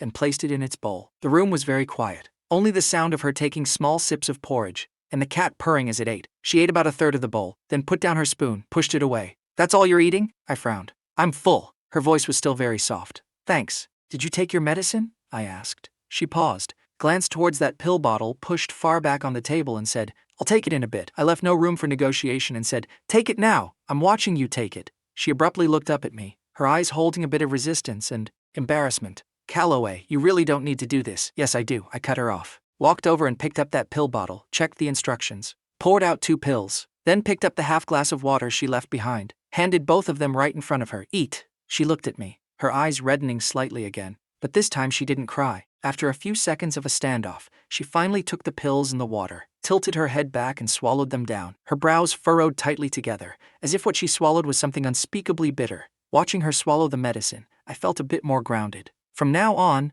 I'm coming over every morning to make sure you eat breakfast and take your meds, I said, tone flat, like I was giving her a notification. She stared at me in shock. Don't you have to go to work? Work isn't as important as you taking your medicine. I picked up her unfinished bowl of porridge, put the lid back on and asked, what do you want for lunch? I'll bring it over. Calloway. Her voice rose a bit, carrying obvious panic and rejection. You really don't need to do this. I can manage on my own, manage my foot. I didn't hold back. Manage so well that you're eating cold buns and chewing on pickles? Manage so well that you treat pills like meals and look like a ghost? She was silenced by my words, lips trembling, turned her face away, refusing to look at me. Isolde. I put down the porridge bowl, looking at her side profile. I'm not discussing this with you, this situation of yours. I'm taking control of it. Whether you curse at me or hate me, it's useless. Unless you move out of this city so I can't find you. Otherwise, I'm showing up every single day. She turned her head back, tears glistening in her eyes, but also a hint of frustration from being cornered by me. What right do you have to control me? We're divorced. Based on the right that I know about it now. My temper flared up too. Couldn't control my volume. Based on the fact that I refuse to stand by and watch you run yourself into the ground. Is that reason good enough? She stared at me, chest heaving, looking furious, yet also completely helpless. Finally, As if completely drained of all her energy, she slumped her head down, her voice so low it was almost inaudible. Do whatever you want. After saying that, she stopped looking at me, got up and walked to the bed, lay down with her back to me, wrapped herself tightly in the blanket, didn't even leave a single strand of hair exposed. Is this silent consent, or is she just too tired to argue with me? I looked at that small lump on the bed, feeling a complicated mix of emotions. Fine, whatever I want it is. I cleaned up the breakfast remains on the table, threw away what needed throwing, kept what needed keeping, then filled her kettle and set it to boil. Pour yourself some water when it boils. I'll be back at noon, I said to the motionless lump of blankets. The lump gave no response. I stood there for a moment, grabbed the garbage bag and walked out the door, went downstairs, tossed the trash into the bin. The morning sun was a bit glaring. I took out my phone, sent a WeChat message to my assistant, pushed the morning meetings to the afternoon, got some personal matters to handle. The assistant quickly replied with an "Okay, boss Calloway." I leaned against the car, lit a cigarette. Dang it, can't even focus on work peacefully anymore. But weirdly enough, that suffocating frustration that had built up over the past few days seemed to have dissipated quite a bit. At least, she took her medicine and ate some hot porridge. Fine, consider this a start. For the next few days, I literally acted like I was punching a time clock, consistent as a metronome, making 3 trips to Construction New Village every single day, delivering breakfast and watching her take meds, delivering lunch. At night, I still had to come check if she ate dinner, and if she took her meds. Isolde went from her initial resistance and silence to slowly getting a tiny bit used to it, but still never gave me a good look. Words were scarce and pitiful. Most of the time I talked, and she just replied with oh, got it, like an emotionless answering machine. But I could feel it. That hard shell of hers seemed to have thinned out just the slightest bit, at least. When I walk through the door, she doesn't instantly tense up anymore. Occasionally, when I hand her something, she'll actually reach out and take it. That afternoon, I arrived a bit early. She hadn't returned from the processing plant yet, so I just waited by the entrance of the convenience store downstairs, chatted up that fan-waving old man again, handed him a cigarette. Hey, uncle, that girl on the 3rd floor. It's pretty tough living here all by herself. Doesn't her family ever come visit? I asked casually, pretending not to care. The old man took a drag of his cigarette, shook his head and said, never seen him. When she moved in, she was all alone, dragging a giant suitcase. Ayo looked so pitiful. Usually nobody comes looking for her either, just the occasional delivery guy. He paused, lowered his voice a bit and said, but a while ago, there was a guy who came looking for her. Didn't look like a good person. Yelling and screaming. Almost got into a fight. My heart tightened. A guy? What did he look like? In his 40s maybe. Wearing a leather jacket, loud as thunder. Saying stuff like your parents don't care about you anymore. You can just die out here. Really nasty stuff. The old man curled his lip. That little lady is usually so quiet, but she was tough as nails that day. Cursed him right back. Later on, the guy probably figured he wasn't getting anywhere. Cursed some more and left. Parents don't care. Die out here. When we got married, I had asked Isolde about her parents, but she was extremely secretive about it. At the wedding, the only family member on her side was her uncle. My heart skipped a beat, thinking about her illnesses, that desperate, self-destructive stubbornness, and her personality of never bowing her head to anyone. When Isolde finally returned, dragging that massive bag, I didn't immediately rush up to greet her like I normally did. I watched her struggle to yank that bag off the tricycle, forehead covered in sweat, footsteps unsteady. I walked over, silently took that heavy lead-like bag from her hands. She froze for a second, didn't say anything. Let go. We walked upstairs together, silently opened the door. I placed the bag in the corner, turned around to pour her a glass of water. She sat on the small sofa, panting, face even paler than usual. I handed her the water glass. She took it, fingers freezing cold. Just now, the old man downstairs mentioned. I started talking, sounding casual, eyes locked onto the cat rubbing against me. A while ago, a man came looking for you, caused quite a scene. Her movement of drinking water abruptly halted. A little water spilled out of the glass. She looked up, her eyes instantly filled with alarm and a trace of panic. Who is it? What did they say? Her voice was incredibly tense. Didn't give specifics, just said you guys argued a bit. I didn't bring up those nasty curses. Who is it? Is it trouble? Do you need me to? No need, she cut me off. Tone very harsh, slamming the water glass heavily onto the table. My business is none of your concern. This phrase again. I looked at how she instantly bristled up, like a cat whose tail got stepped on. The suspicions in my heart slowly began to solidify. Is it your dad? I asked. Her body instantly stiffened, turned her face away, refusing to look at me or speak. Silent confirmation. What did he come here for? To ask for money? I tried my best to keep my voice calm. I had heard vague mentions of that dad of hers in the past. Knew he wasn't exactly a stellar human being. She remained completely silent, fingers gripping the edge of the sofa in a death grip. Where's your mom?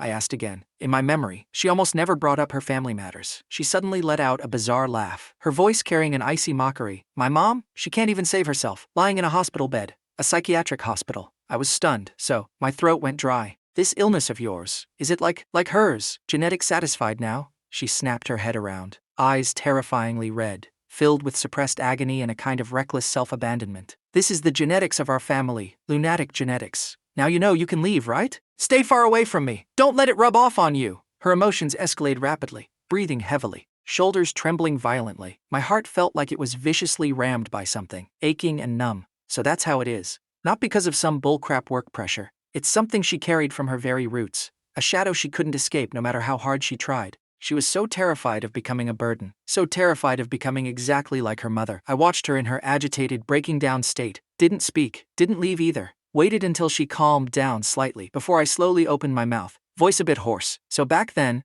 the reason you were always terrified I'd find you annoying was because you were afraid of this. She bit her lip, tears falling silently, neither admitting nor denying it. Your dad, does he take care of your mom? I asked. Him? She pulled a smile that looked worse than crying. He wishes we'd both just disappear. When my mom got severely ill, he stole all the money in the house and ran away, changed his phone number, never showed his face again. Now, I don't know where he found out I live here, but he's back asking for money, said if I don't give it to him, he'll go cause a scene at my workplace. She couldn't speak anymore, buried her face in her hands, her frail shoulders shaking violently. I stood rooted to the spot, looking at this woman crying so hard she couldn't catch her breath. That fire in my chest surged upwards wildly, but it wasn't directed at her, it was directed at that piece of trash man. Directed at this freaking messed up fate. I took a step forward, wanted to pat her back. She violently swatted my hand away, lifted her head, shouting at me through blurred, teary eyes. Leave, did you hear me? This is what my family is like, a pile of garbage. I am nothing but a problem. Can you just stay away from me?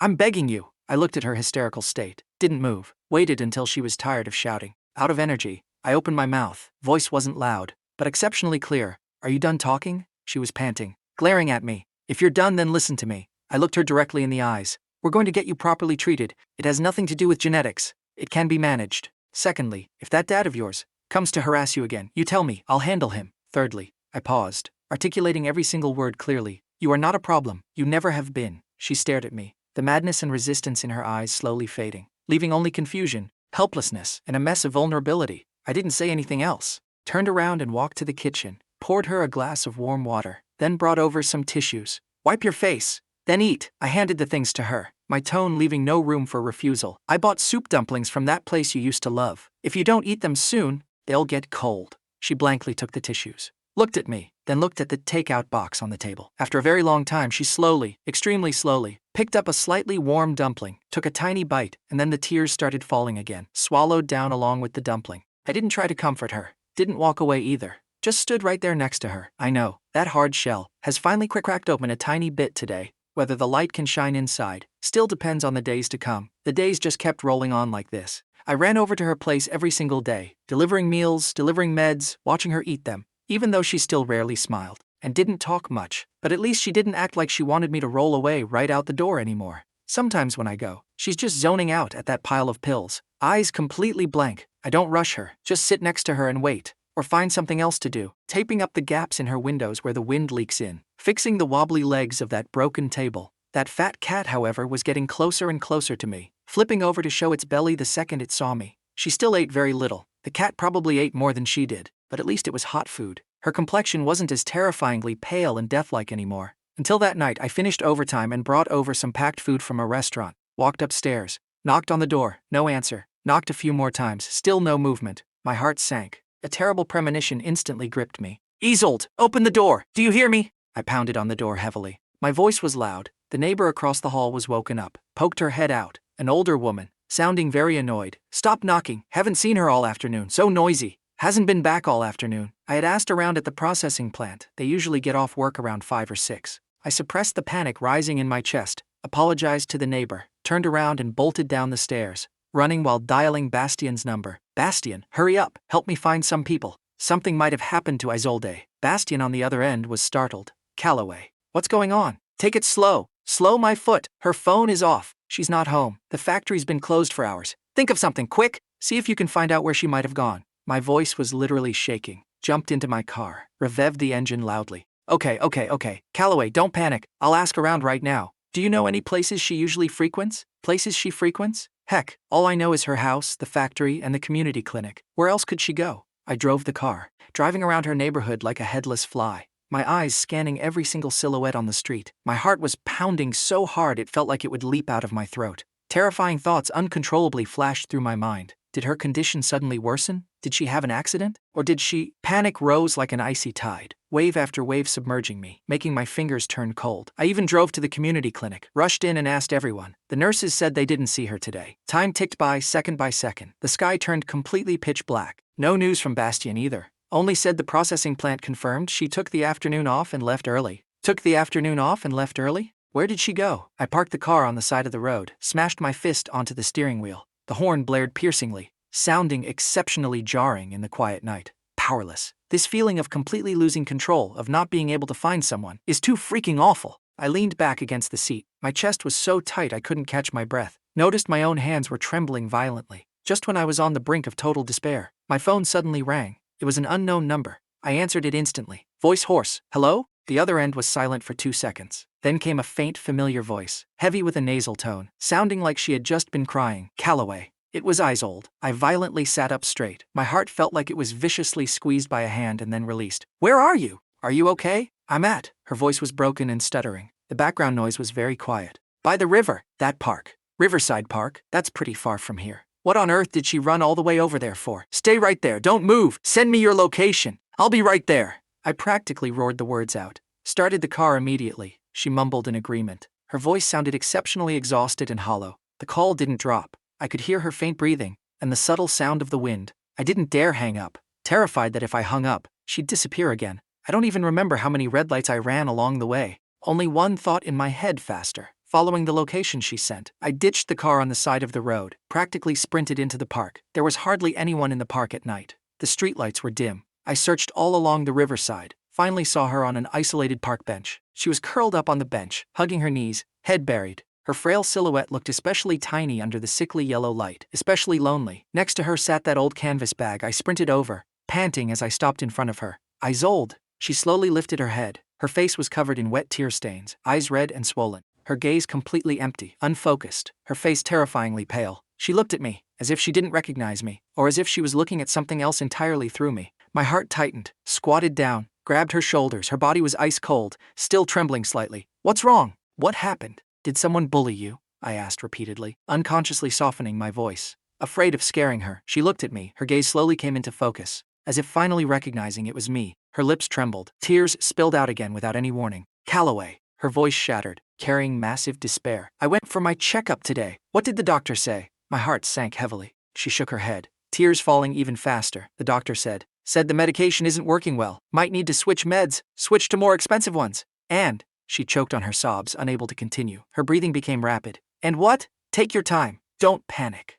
I gripped her shoulders tighter, trying to give her some strength. And the doctor said, with my condition, it might be very difficult to have children. She finally forced the sentence out, and then, as if drained of all her remaining strength, collapsed and broke down, crying loudly. What do I do, Calloway? What do I do with my future? I'm just a defective person. I can't do anything right, she cried with heart-wrenching agony, as if trying to cry out all the grievance and despair inside her. So this was why. My heart felt like it was struck heavily by something, sour and aching, not because of the children, but because of the agonizing pain and self-denial she was breaking down over right now. I watched her crying so hard her whole body shook. Didn't say a single word, just reached out my arms and pulled her entire body tightly into my embrace. She stiffened for a second, then, as if grabbing onto a lifeline, hugged me back with all her might, buried her face into my chest, her muffled cries echoing against me. Warm tears rapidly soaked through my shirt. I held her, feeling the trembling of her frail spine, gently patting her back, stroke by stroke. It's okay now, I repeated in a low voice, like coaxing a small child. If we can't have them, we can't have them. It's not a big deal.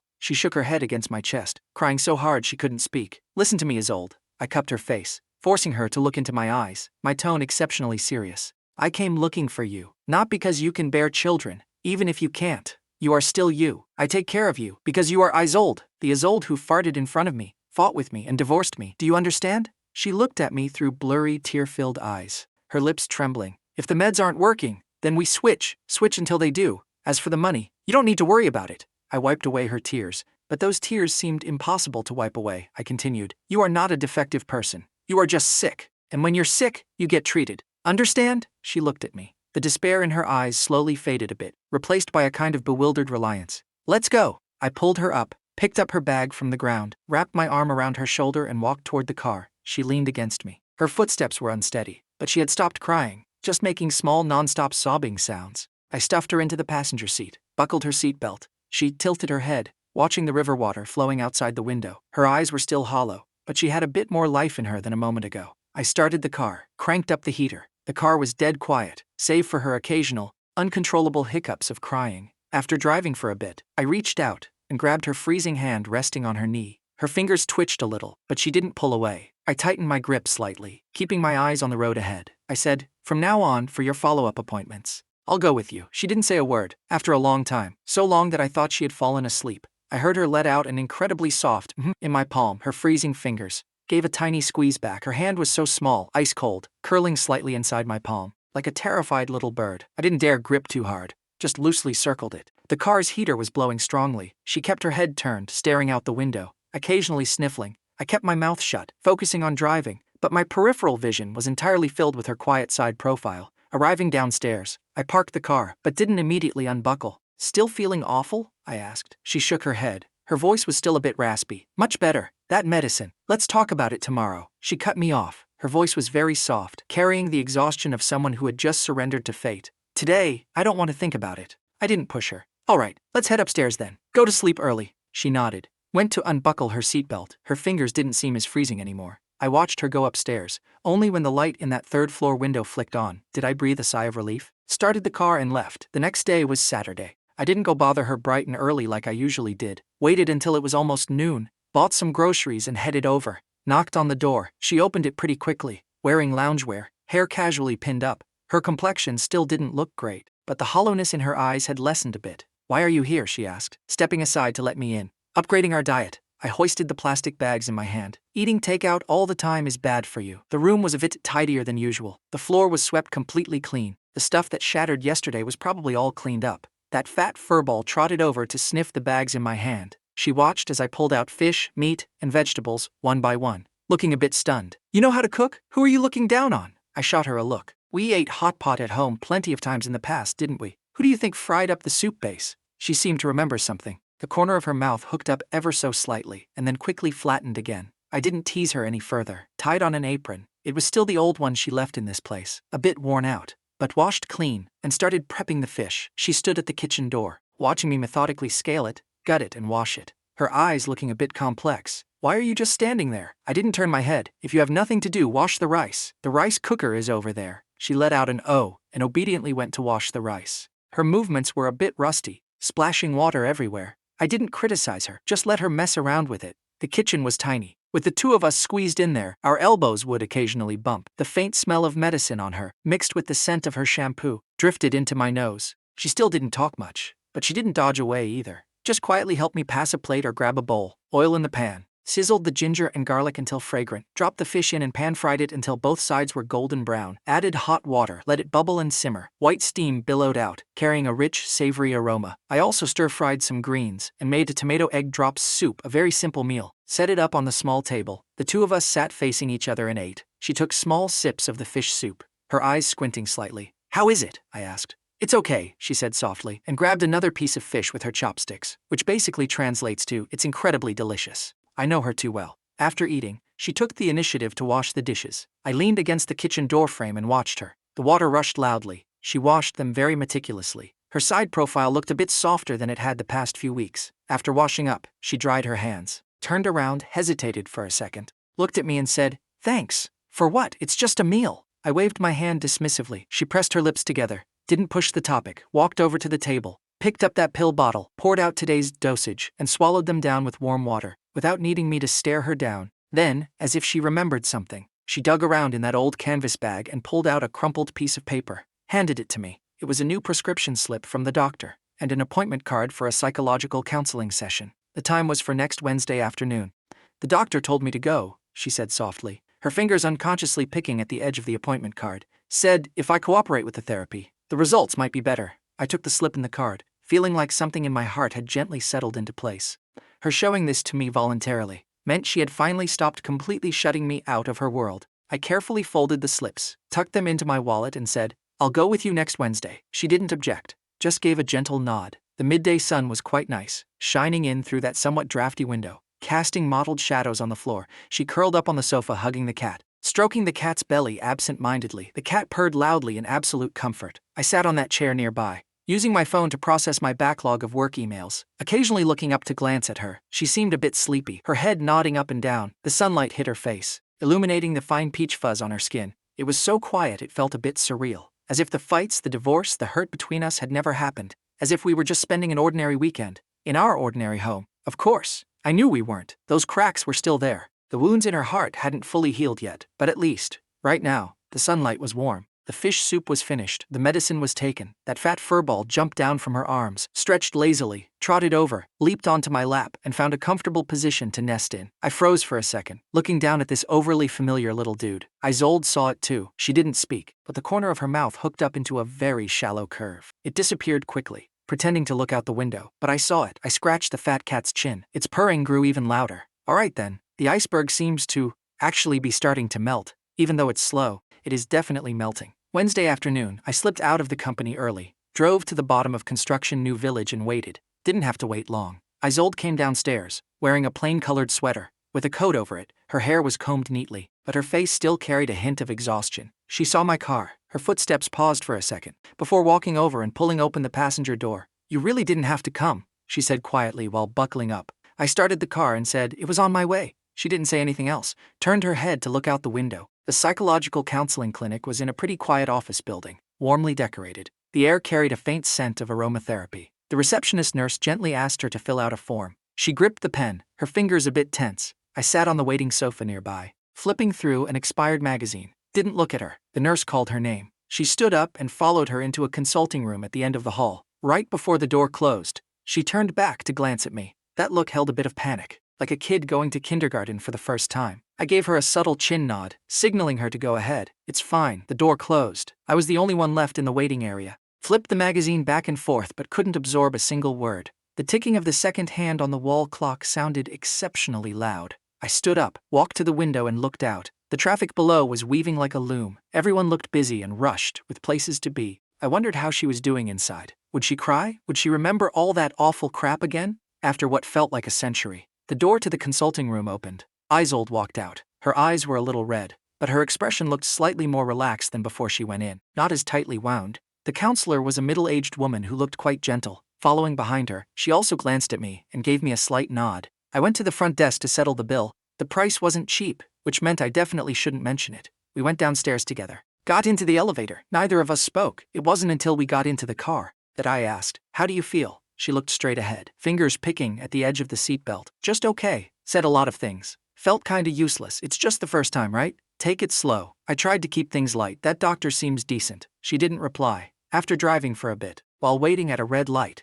she suddenly spoke up, voice very soft. I told her about my mom and dad. I froze for a second, turned my head to look at her. She was still looking straight ahead, the lines of her side profile a bit stiff. Told her how my dad ran off. Told her where my mom is. Her voice was a bit floaty, like she was talking about someone else's life. Told her about when I was little, how they were always fighting, smashing things. When my mom had her episodes, it was terrifying. The light turned green. I slowly pressed the gas pedal, didn't interrupt her. The doctor said the reason I'm always terrified of dragging others down, terrified of being abandoned, is because of this. She sniffled, turned her head to look out the window, said I got used to it. My heart felt like it was being poked densely by thousands of tiny needles. So all those thorns on her, that reckless, self-destructive stubbornness, were all carved into her, slice by slice, since she was that little. "It's all in the past," I said, my voice a bit raspy. "It's not in the past," she retorted immediately, her voice carrying a barely detectable sob. "It's all in my head. I can't forget." I couldn't respond to that. Some wounds. Even after the scab falls off, the pain stays deep inside. The car arrived downstairs. I didn't rush her to get out.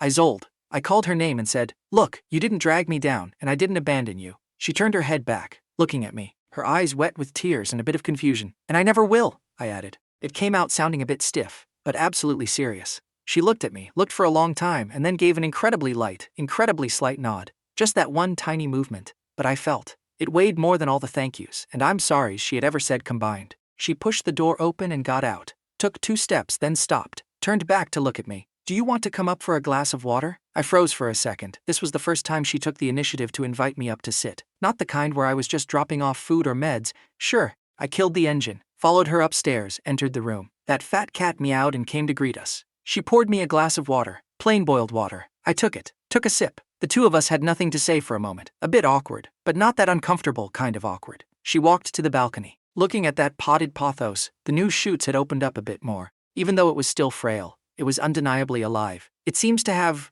come back to life, she said softly, like she was talking to herself. It's a tough survivor, I said. She didn't turn around, but her shoulders seemed to relax a bit. I sat there for about 10 minutes, finished the water, then got up to take my leave. She walked me to the door. Next time, when is it? I was asking about the counseling session. Next Wednesday, she said. I'll drop you off. She didn't object. I went downstairs, walked to the car, didn't get in immediately, looked up at the third-floor window. She was standing by the balcony, looking down at that pothos plant, not looking at me, but my heart inexplicably felt a bit more grounded. The cracks were still there, but it seemed like light was already starting to try and shine in, even though it's slow, but it's definitely moving forward. Days went by one, like a snail crawling, but definitely moving forward. Every Wednesday afternoon became an unshakable, fixed itinerary. I accompanied Isolde to the clinic. She went in. I waited outside. Sometimes when she came out, her eyes were red. Sometimes she just looked a bit tired. I didn't ask too many questions. She would occasionally mention a little bit, like how the doctor told her to try keeping a journal, or analyzed why she kept having the same nightmare. That pothos plant had completely resurrected, its new leaves unfurled, a shiny, vibrant green.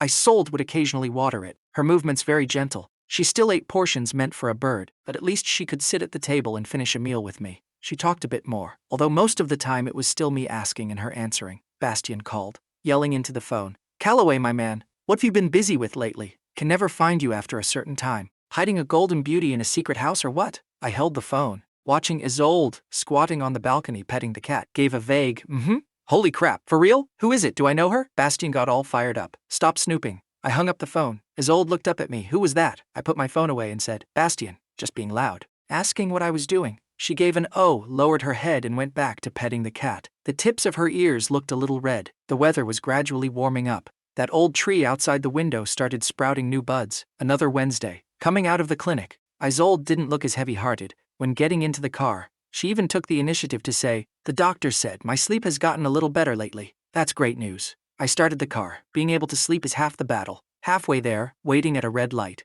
I casually turned on the radio. It was playing an old song with a bit of static. The tune was quite soothing. I hummed along for a couple of lines. No sound from the passenger seat. I turned my head to look. Isolde was leaning against the car window and had actually fallen asleep, breathing evenly, her brow relaxed, her eyelashes resting quietly. The sunlight filtered through the car window onto her face, highlighting the fine peach fuzz. She hadn't slept this peacefully in a very long time, at least not in front of me. The light turned green. The car behind me honked impatiently. She didn't wake up. I gently eased off the brake, trying to drive as smoothly as humanly possible. Took a detour to avoid the slightly bumpy road I usually took. The car arrived downstairs. I didn't rush to wake her up, just sat in the car, listening to the crooning vocals on the radio, watching her peaceful sleeping face. That spot in my chest felt like it was filled to the brim with something, soft and warm. About 10 minutes later, her eyelids twitched. She woke up on her own, looked around in a daze, realized she was still in the car, froze for a second, then panicked a little. How did I fall asleep? Why didn't you wake me when we got here? Saw you sleeping so well. I pulled the keys out of the ignition and said, let's go, let's head up.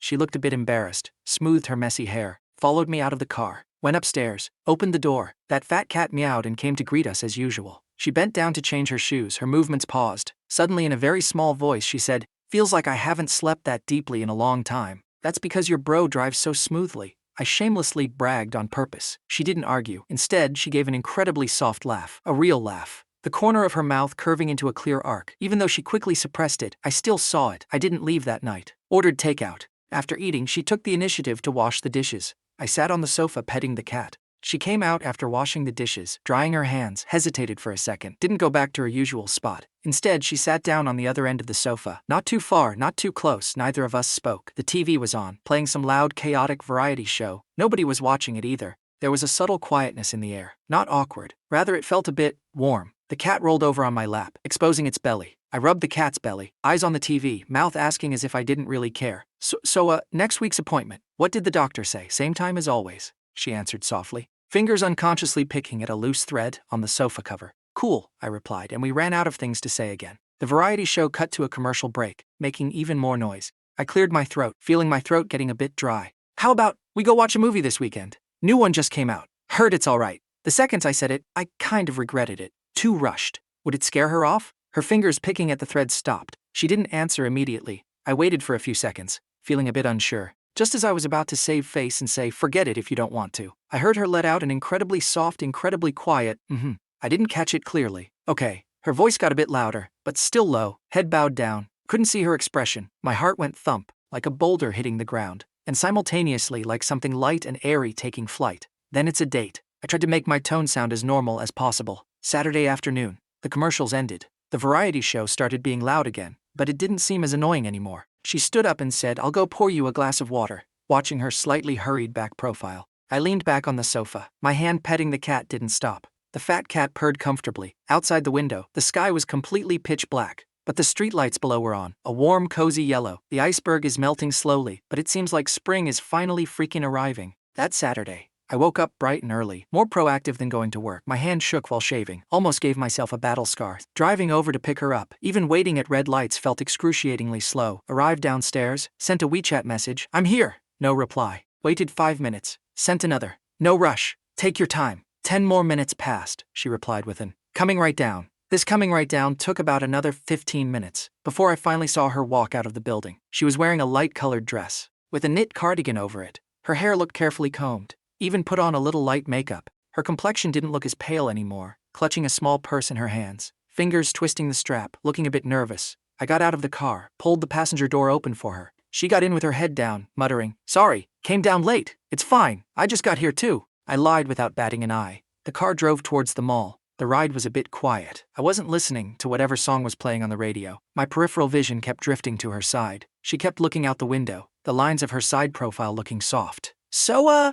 I bought the movie tickets online already," I said, fishing for conversation. She gave an popcorn, sweet or salty? Either is fine, and the conversation died again. Arrived at the mall cinema, quite crowded. I went to print the tickets. She stood off to the side waiting, looking at the movie poster wall. After getting the tickets, still had a bit of time before it started. I asked, "Want milk tea or juice?" She shook her head and said, "Plain water is fine." I went and bought 2 bottles of water. When handing one to her, my fingers brushed against hers, a bit cold. She quickly retracted her hand a little, checked our tickets and entered the theater. Found our seats. The lights dimmed. The pre-show trailers started blaring. The movie was a romance flick, nothing too heavy or dramatic. My mind wasn't on the screen at all. It was entirely on the person next to me. She watched very earnestly, eyes glued to the screen, the light and shadows flickering across her face. Occasionally, when there was a funny part, she would give an incredibly soft laugh, the corners of her mouth curving up. Halfway through, the male and female leads had a massive fight over a misunderstanding, a really intense one. I heard the sound of sniffling next to me, turned my head to look. Her eyes were shiny, tears sliding down. She hurriedly wiped them away with the back of her hand, looking a bit panicked, like she was afraid I would see. I pretended not to notice, turned my head back and stared at the screen, but my heart felt like it had been gently scratched by a kitten's paw. Coming out of the cinema, her eyes were still a bit red, too embarrassed to look at me. "Not bad, this movie." I threw out a review. She nodded. "Hungry? Let's go eat." She hesitated for a second and said, "Don't want anything too greasy, then let's do Cantonese, nice and light." Okay. During dinner, we talked a bit more. Mostly her talking, critiquing the plot of the movie, saying which part was quite touching, which part felt a bit fake. I listened, chiming in occasionally. When she spoke, there was light in her eyes. Even though it was faint, it was a million times better than that dead, lifeless look from before. After dinner, the sky wasn't fully dark yet. There was a small plaza outside the mall, lots of kids playing on scooters. We walked side by side, without much of a destination, with half a person's distance between us. "Today, thank you," she suddenly said. "For what?" It was just a movie. She didn't follow up on that. Walking to the edge of the plaza, there was a vendor selling helium balloons, a bunch of colorful ones floating around. She stopped in her tracks, looking at those balloons, her gaze drifting a bit, like she was remembering something. "When I was little," she said softly, like she was talking to herself, "I really wanted one. But my dad never bought me one, said it was a waste of money, and that it would just fly away." I looked at her side profile, didn't speak. She retracted her gaze, smiled, a bit bitter, and said, "Let's go." I didn't move, walked over, picked the one that looked the sturdiest, a bright yellow bear balloon, scanned the QR code to pay, and then shoved that thin string into her hand. She was stunned, looked down at the floating balloon in her hand, then looked up at me, eyes wide open, like she couldn't believe it. I said, "Hold on to it, it won't fly away." She pinched that thin string, fingers trembling slightly. The bright yellow light reflected in her eyes, like it had driven away a bit of the gloom inside them. She didn't speak, just stared at the balloon, stared for a long time, and then, incredibly lightly, incredibly softly, she pursed her lips into a smile, not the fleeting kind from before, but one that lingered clearly on her lips, carrying a bit of shyness, and a tiny bit of joy that she couldn't hide. On the ride back, She tied the balloon to the passenger seat handle. That bright yellow bear bobbed gently in the car. Looked a bit silly, but also kind of heartwarming. While waiting at a red light, I turned to look at her. She was looking out the window. That shallow curve on her lips hadn't fully disappeared yet. My heart stirred, like it was brushed by a feather. Isolde, I called her. She turned her head back, her eyes still carrying the fading traces of that subtle smile. Yeah? I looked straight ahead, fingers tapping the steering wheel. From now on, let's come out for a movie every week. She didn't answer immediately. The light turned green. I released the brake. As the car slowly rolled forward, I heard her remarkably soft but remarkably clear reply. Okay. The bright yellow bear balloon bobbed along in the passenger seat the whole way, like a goofy little beacon. Arrived downstairs, I parked the car. She unbuckled her seatbelt, fingers touching the balloon string, hesitated for a second, didn't untie it. Take it, I said. Keep it at home to look at. She shook her head, still untied the string. Holding it in her hand, she said, It's too big, it'll crowd the room. All right then. She pushed the door open and got out, holding that bobbing, floating balloon, standing by the curb waiting for me. The night wind blew her dress and hair. The streetlight stretched her shadow out long. I locked the car, walked over. Go on up. She nodded, but didn't move, looking up at the balloon, and suddenly, out of nowhere, said, I was really happy today. I froze for a second. Hearing those words from her mouth felt a bit foreign, but also a bit, as long as you're happy. I tried to keep my tone casual. We'll find another movie to watch next time, she agreed. Lowered her head. That shallow curve on her lips appeared again. We went upstairs together. The stairwell was still just as dark, but this time she didn't shrink her shoulders and walk fast like before. Her steps were a bit lighter. Got to the door. She took out her keys and opened it. That fat cat meowed and came to greet us. Saw the balloon floating in, got a fright, arched its back and hissed. She actually laughed. Tied the balloon string to the top of the cat tree. That silly cat just squatted underneath, staring at the floating yellow bear with alert curiosity. Silly Cheddar, she scolded it softly, her tone carrying a rare sense of lightness. I stood at the door. Didn't go in, said. I'm leaving. She turned around, looking at me, like she wanted to say something, but swallowed it back. Finally just nodded and said, Drive safe. Did you take your medicine? I asked, being a busybody. Took it, she answered quickly. Cool. I turned around, ready to head downstairs. Calloway, she called out to stop me again. I turned back. She stood in the light cast from the doorway, fingers twisting together, voice lower than just a moment ago. My treat. I raised an eyebrow. Your treat for what? Movie tickets? Or dinner? Her voice got smaller and smaller, but she didn't avert her gaze. Can't always let you spend money. That warm feeling in my heart bubbled up again.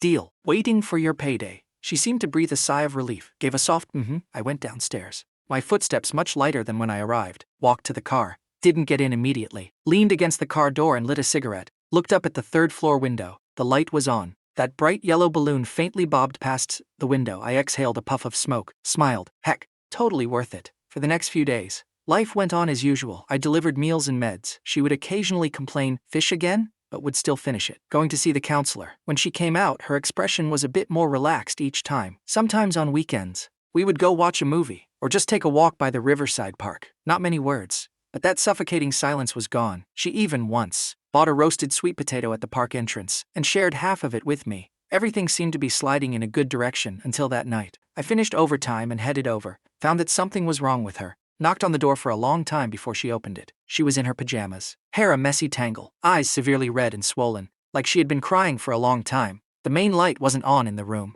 only a small desk lamp, dim and gloomy.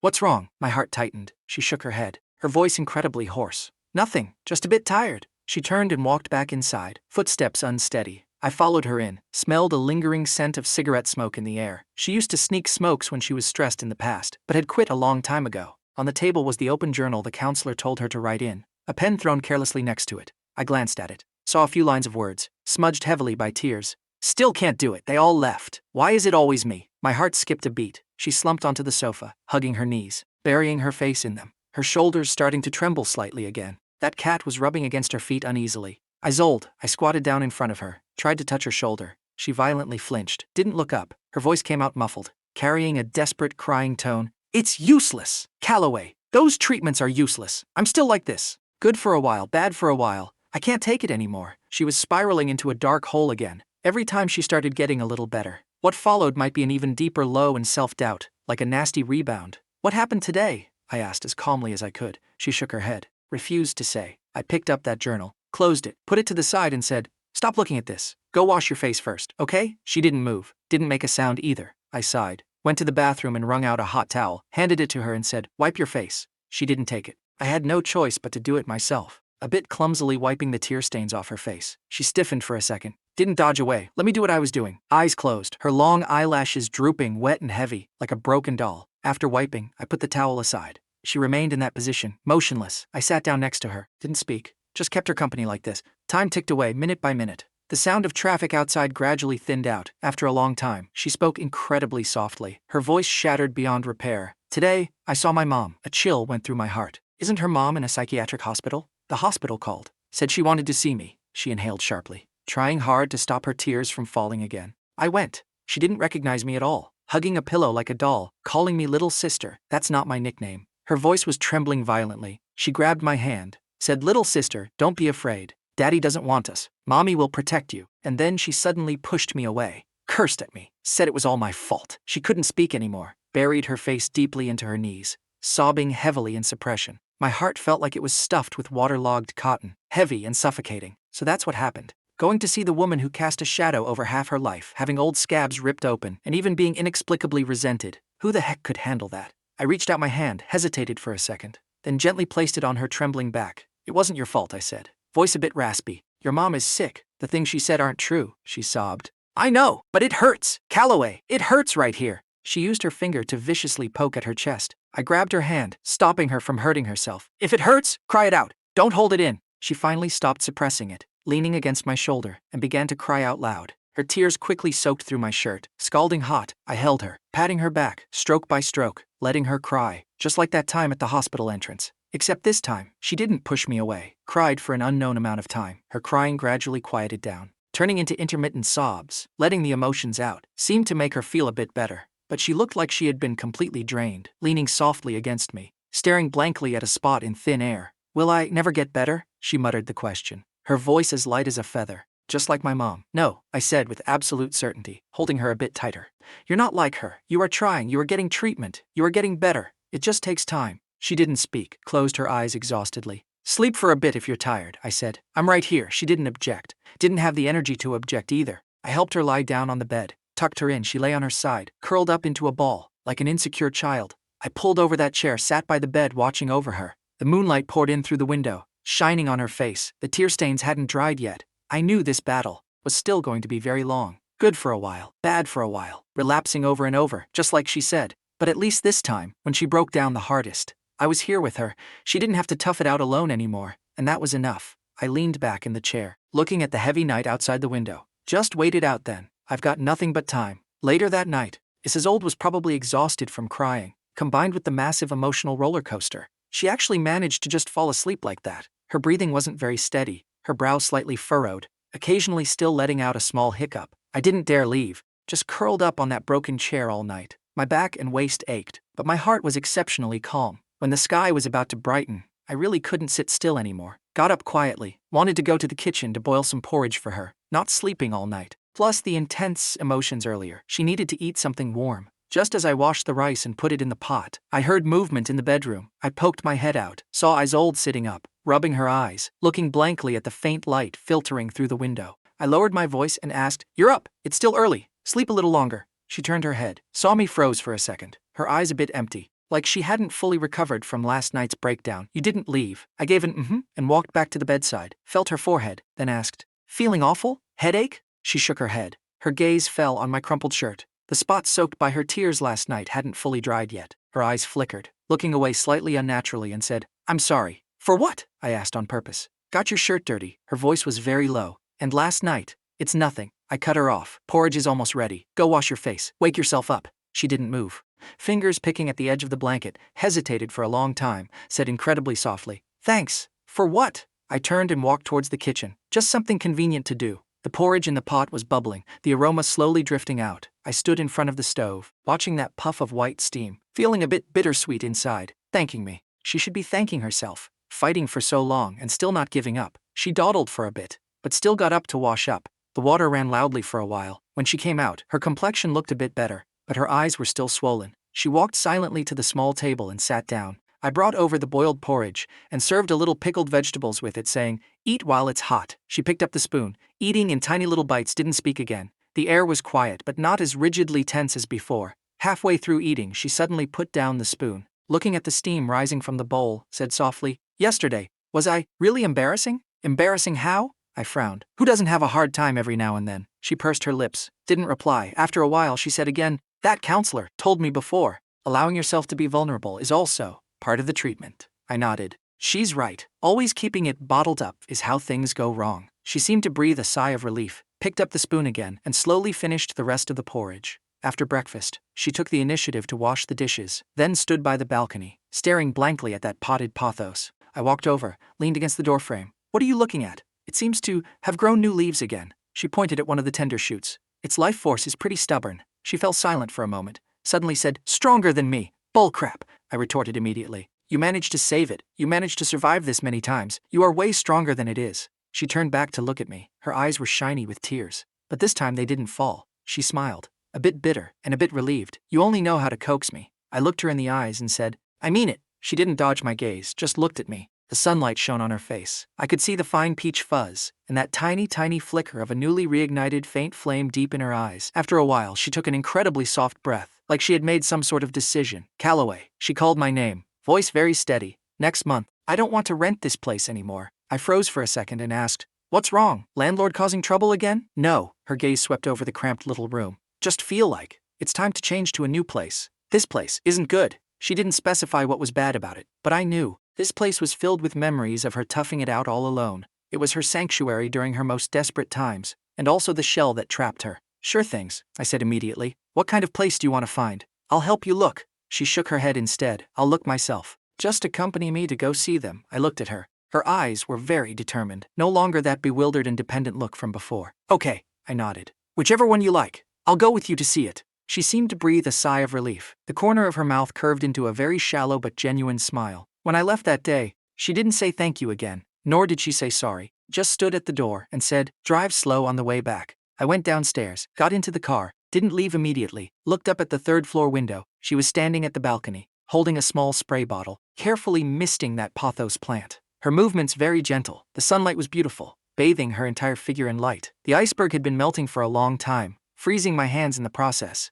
But today it seems like I finally freaking saw the hardest core at the very bottom. It cracked open on its own, and the light was so damn blinding. House hunting was more of a hassle than I thought. Isolde seemed to be challenging herself, insisting on doing it herself. She scrolled through various rental apps online, made phone calls, stumbled through communications with agents. I just sat nearby listening, occasionally chiming in to say that neighborhood was too chaotic, or that the agent sounded sketchy. She didn't get annoyed, just insisted on doing the initial screening herself. On the weekend, she actually scheduled a few viewings. I drove her around. The first one, old, broken, and tiny, even worse than where she lived now. The smell in the hallway burned the nose. She went in and took one lap, her brow never unfurrowed. The second one looked a bit newer, but the neighbor was renovating. The sound of the power drill could lift the roof off a skull. The third one, the agent hyped it up to the heavens. Turned out the actual place was half the size promised. The balcony was so small you couldn't turn around. Ran around all morning. Didn't find jack crap. She was a bit deflated. Sat in the passenger seat, looking out the window without speaking. How about, I tried to suggest. I know a friend, works in real estate leasing. I'll have him keep an eye out. She immediately shook her head. No need, I'll keep looking. That stubborn temper was flaring up again, but I didn't find it annoying like I used to. Instead, I felt a bit indescribably touched. She was fighting a battle with herself, with the old version of herself who could only hide and lick her wounds. All right, I nodded. Then let's go see 2 more this afternoon. The first one we saw in the afternoon was in a quieter community. 6th floor, no elevator. Climbing up left us panting. The apartment itself was quite clean. Sunlight was good too, except the kitchen was pitifully small. She stood in the middle of the living room, looking left and right. Didn't express an opinion right away. The agent was blabbering nonstop next to us. This apartment is highly sought after. Great value for money. If the landlord wasn't in a rush to rent, you wouldn't get this price. She walked to the balcony, looked outside. There was a small garden downstairs. A few old ladies soaking up the sun. How is it? I asked. She hesitated for a second, whispered, floor is a bit high. Moving things up might be inconvenient, which means she wasn't very satisfied. The last one, a bit far from the city center, but it was a new community. The apartment wasn't big. 1 bedroom, 1 living room, simple and clean decor. The key point was the living room had a massive floor-to-ceiling window. Sunlight poured in like a waterfall, so bright it was almost blinding. The second she walked in, her eyes lit up. She slowly walked around the room, ran her fingers across the smooth kitchen counter, checked the clean bathroom, and finally stopped in front of the floor-to-ceiling window. The view outside was great. You could see the mountains in the distance. This unit faces south. Great sunlight. Warm in the winter. The agent quickly pitched. Landlord equipped it with an AC and washing machine. Move-in ready. She didn't speak, just looked out the window. I walked over, stood next to her. What do you think? She remained silent for a while, before saying softly, the price the agent quoted is indeed a bit higher than the previous ones. The sunlight is worth the price, I said. She turned her head to look at me. Her eyes looked a bit conflicted. She liked this place, I could tell, but the price obviously exceeded her initial budget. Let's look at some others. She finally sighed, sounding ready to give up. We'll take this one. I suddenly spoke up. Both her and the agent were stunned, looking at me. Isolde tried to say something. I said to the agent, please tell the landlord, we're renting it. 1 month deposit, 3 months rent up front, right? We can sign the contract right now. Isolde tugged my sleeve, looking a bit frantic. Calloway, it's too expensive. I'll pay half. I looked at her and said, consider it my investment in Sunlight shares. The agent's eyes lit up, immediately pulled out the contract. No problem, sir. The landlord is a relative of mine. I can make the call. Isolde still wanted to say something, but I didn't give her the chance. Grabbed the contract and started reading the terms. Actually, I didn't read it that closely. Just skimmed it, signed my name at the back, transferred the money. The agent left beaming with joy, leaving the two of us in an empty new apartment. Isolde stood in the center of the living room, looking at the polished floor and newly painted walls, her expression a bit dazed, like she hadn't processed it yet. Why are you just standing there? I handed the keys to her. See what else is missing. We'll go to the supermarket later. She took the keys, the cold metal in her palm. She looked up at me. With a complex look in her eyes, she said, why are you like this? You didn't even discuss it with me. Her voice trailed off, but there wasn't much blame in it. If I discussed it with you, you definitely would have rejected it. I walked to the floor-to-ceiling window. Look, so bright. When we bring that pothos over, it's gonna grow like crazy. She didn't speak. Also walked to the window. Standing shoulder to shoulder with me, the sun shone on us, warm and toasty. She took a deep breath and slowly exhaled, her tense shoulders relaxing bit by bit. It is pretty bright, she said incredibly softly, the corner of her mouth curving into a tiny smile. We didn't hire a moving company for the move. She didn't have much stuff, just a few boxes, and that increasingly lively potted pothos, and that increasingly fat cat. I drove back and forth twice, and moved everything. The new place was also easy to clean. She insisted on cleaning it herself, so I was just in charge of putting heavy items in place. Assembling the newly bought simple wardrobe and bookshelf, bustled around all day. Finally, it looked a bit like a home, even though it was still a bit empty, but it was bright, clean, filled with sunlight. At night we ordered takeout, spread out a newspaper, and sat on the polished floor to eat. The fat cat was a bit excited in the new environment, running around exploring its territory. I took a bite of pizza. Better than the old place, right? She took small bites of her salad, nodded. The windows are big. Is your mood better? She paused for a second, looked out the window at the sky which had darkened but was reflecting the city lights, then looked at me, gave a very soft Then it was worth it, I said. After eating, she gathered the trash, then grabbed a rag, wiping here and wiping there. Couldn't seem to stop, as if trying to confirm through this process that this new space belonged to her. I leaned back on the brand new sofa, watching her busy back profile, suddenly called her name, Isolde. She turned her head. Yeah? Next time you have a follow-up appointment, I said. Tell the doctor. You moved to a new place. A place with good sunlight. She stopped wiping the table, looking at me, her eyes sparkling under the lights. After a few seconds, she nodded. Life moving to the new place really seemed to be different. Sunlight poured in generously from outside the window. The floor was baked to a warm toastiness. That potted pothos was acting like it was on steroids. Its leaves were a shiny, vibrant green, shooting out new vines, almost ready to start climbing. The fat cat's favorite thing to do was sprawl out in the sun patches and roll around, belly up, zero regard for its image. Isolde was still the same, taking her medicine on time, seeing the counselor every week, but that knot between her brows seemed to have loosened a bit. She even bought a small radio, would turn it on while cooking, listening to the crooning old songs playing from it. Sometimes on a weekend afternoon, she would curl up in a beanbag chair by the floor-to-ceiling window, holding the cat and reading a book, or just purely zoning out. The sunlight cast a fuzzy golden halo on her hair, looking very warm. I tried not to visit too frequently, afraid she'd find me annoying, but every time I went, I could notice small changes, like 2 pots of unnamed flowers appearing on the balcony, like fruit starting to appear in the fridge, like her occasionally trying to cook a new dish, even though it often ended in disaster, salty enough to be bitter or burning the bottom of the pan. One time I went over. She was stressing over a black, unrecognizable lump in the pan. What's this? I asked. Her expression was a bit deflated. Said, Cola chicken wings. I think the heat was too high. I leaned in for a closer look. It's fine, scrape it off and it's still edible. In the end, more than half of that plate of charred chicken wings went into my stomach. She sat across from me, looking a bit embarrassed. Next time I'll hold off on the high difficulty challenges. Not bad, quite chewy. I downed half a glass of water without changing my expression. She burst out laughing, even though she quickly held it back. Her eyes were curved like crescents. That was nice, but I knew this illness thing isn't so easily dismissed. It's like a beast lurking in the shadows, ready to pounce and take a bite at any moment. That afternoon, something came up last minute. I arrived 2 hours later than usual, knocked on the door, no answer. My heart sank. Immediately pulled out my keys. She had given me a spare later on, saying she was afraid she'd lock herself out again someday. Opened the door and went in. The house was dead quiet.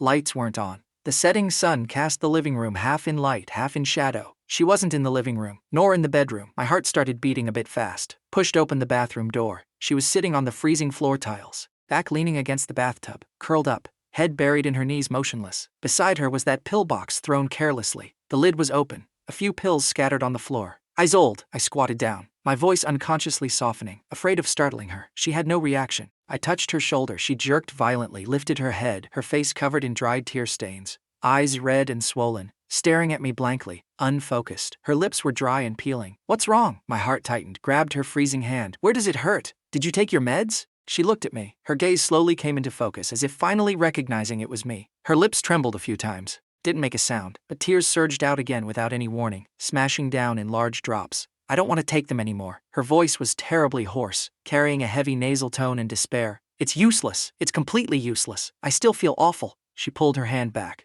hugged her knees, buried her face back into them, her shoulders shaking violently. Here, it's empty. I can't fill it no matter what. I can't breathe. She had fallen into that black hole again, without any warning, catching us off guard. I didn't speak and didn't try to pull her up. Just right next to her, leaned against the bathtub and sat down. The floor tiles were freezing, seeping up through my pants. Then don't take them for now, I said. Take a break, she cried even harder, her cries suppressed and broken, echoing in the cramped bathroom. I'm sorry. I'm like this again. I can't control it. It's okay. I reached out my hand, gently placed it on her continuously trembling back. Cry if you want to cry. I'm right here. She didn't push me away. Instead, it was as if she grasped onto something, crying even more recklessly, as if trying to cry out all her internal organs. I just sat there, patting her back stroke by stroke. The setting sun slowly shifted, the light sliding over us, until finally only a faint trace of skylight leaked in through the window. Don't know how long passed. Her crying gradually quieted down, turning into intermittent sobs, and finally, just the sound of exhausted breathing. She lifted her head, eyes swollen like peaches, face an absolute mess. She looked at me, also sitting on the floor, her eyes carrying confusion and a trace of embarrassment. The floor is cold, she said with a raspy voice. I didn't move. She fell silent for another moment, extremely slowly, gently rested her head against my shoulder. The weight was very light, carrying a bit of hesitancy and uncertainty. My body stiffened for a second, then relaxed. Didn't dodge. Calloway. Her voice was very soft, carrying the softness of someone who just finished crying. Am I completely useless? Bullcrap. I looked at our blurry reflection on the opposite tiles. You're way better at enduring things than I am. She didn't speak, her breath gently brushing against my neck. After a while, she said incredibly softly, Don't leave. I'm not leaving, I answered quickly. I'm right here. The sky turned completely pitch black. The light wasn't on in the bathroom. Only a sliver of light from the living room leaked in through the door crack. The two of us just leaned against the bathtub like that, sitting on the freezing floor tiles. Neither of us said another word. In the distance, there seemed to be the faint sound of traffic. Or maybe there wasn't. Time seemed to stretch out. Or maybe it froze, until the head resting on my shoulder got heavier and heavier, her breathing becoming even and long. She seemed to have fallen asleep. I shifted my stiff shoulder slightly. She didn't wake up, exhausted from crying. I carefully scooped her up into my arms. She was very light, hardly any weight at all. Carried her to the bedroom, placed her on the bed, tucked her in. She mumbled something, rolled over, didn't wake up. I stood by the bed, watched her for a moment, then bent down, picked up those scattered pills on the floor one by one, put them back in the pill box, closed the lid, placed it on the nightstand. After doing all that, I went to the kitchen and poured a glass of warm water, also placed it by the bed. Then I returned to the living room, sat down on the sofa, didn't turn on the light, just relied on the moonlight and street lights filtering through the window. My phone screen lit up. It was a WeChat message from Bastian, asking if I wanted to go play ball tomorrow. I didn't reply. My brain felt empty, but also felt stuffed full. I knew, next time it might happen like this again. Breaking down without any warning, falling into the abyss, crying her heart out, and then maybe she'd crawl her way back out bit by bit, over and over, like a tug of war with no end in sight. But at least this time, during her darkest moment, she wasn't alone. I leaned back on the sofa, closed my eyes, then I'll just keep her company. Anyway, for the rest of my life, I'm locked in with her. I woke up early the next day. Sleeping on the sofa made my back and waist ache. The sky was just barely getting light. The living room was dead silent. I tiptoed to the bedroom door, pushed it open a crack. Isolde was still asleep, lying on her side, breathing steadfastly. The traces of crying on her face had faded a bit, but her eyelids were still swollen. I didn't disturb her. Closed the door, went to the kitchen to tinker around. Still had eggs and toast in the fridge. The fried eggs were golden, perfectly cooked, but the toast was a bit burnt, even though it actually smelled pretty good. Just as I placed the food on the small table, the bedroom door opened. Isolde walked out in her pajamas, hair a messy tangle, eyes still a bit groggy. Seeing me, froze for a second. I tried to make my tone sound natural. You're awake. Time for breakfast. She looked at the two tragic-looking fried eggs on the table, didn't speak, went to the bathroom to wash up. The water ran loudly. I felt a bit uneasy. Didn't know what her state was like today. When she came out, she had washed her face, combed her hair smooth, looked a bit more energetic, walked to the table and sat down,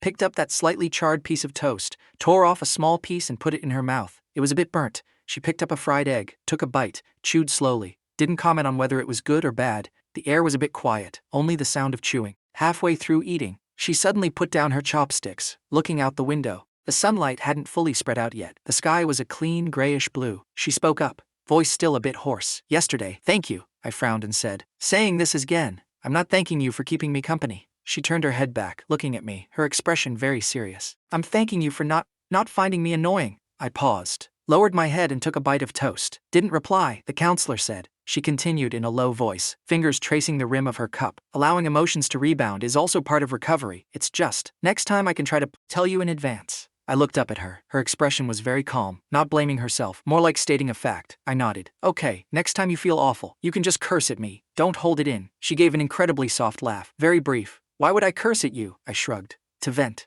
Your bro can take a beating. She laughed again.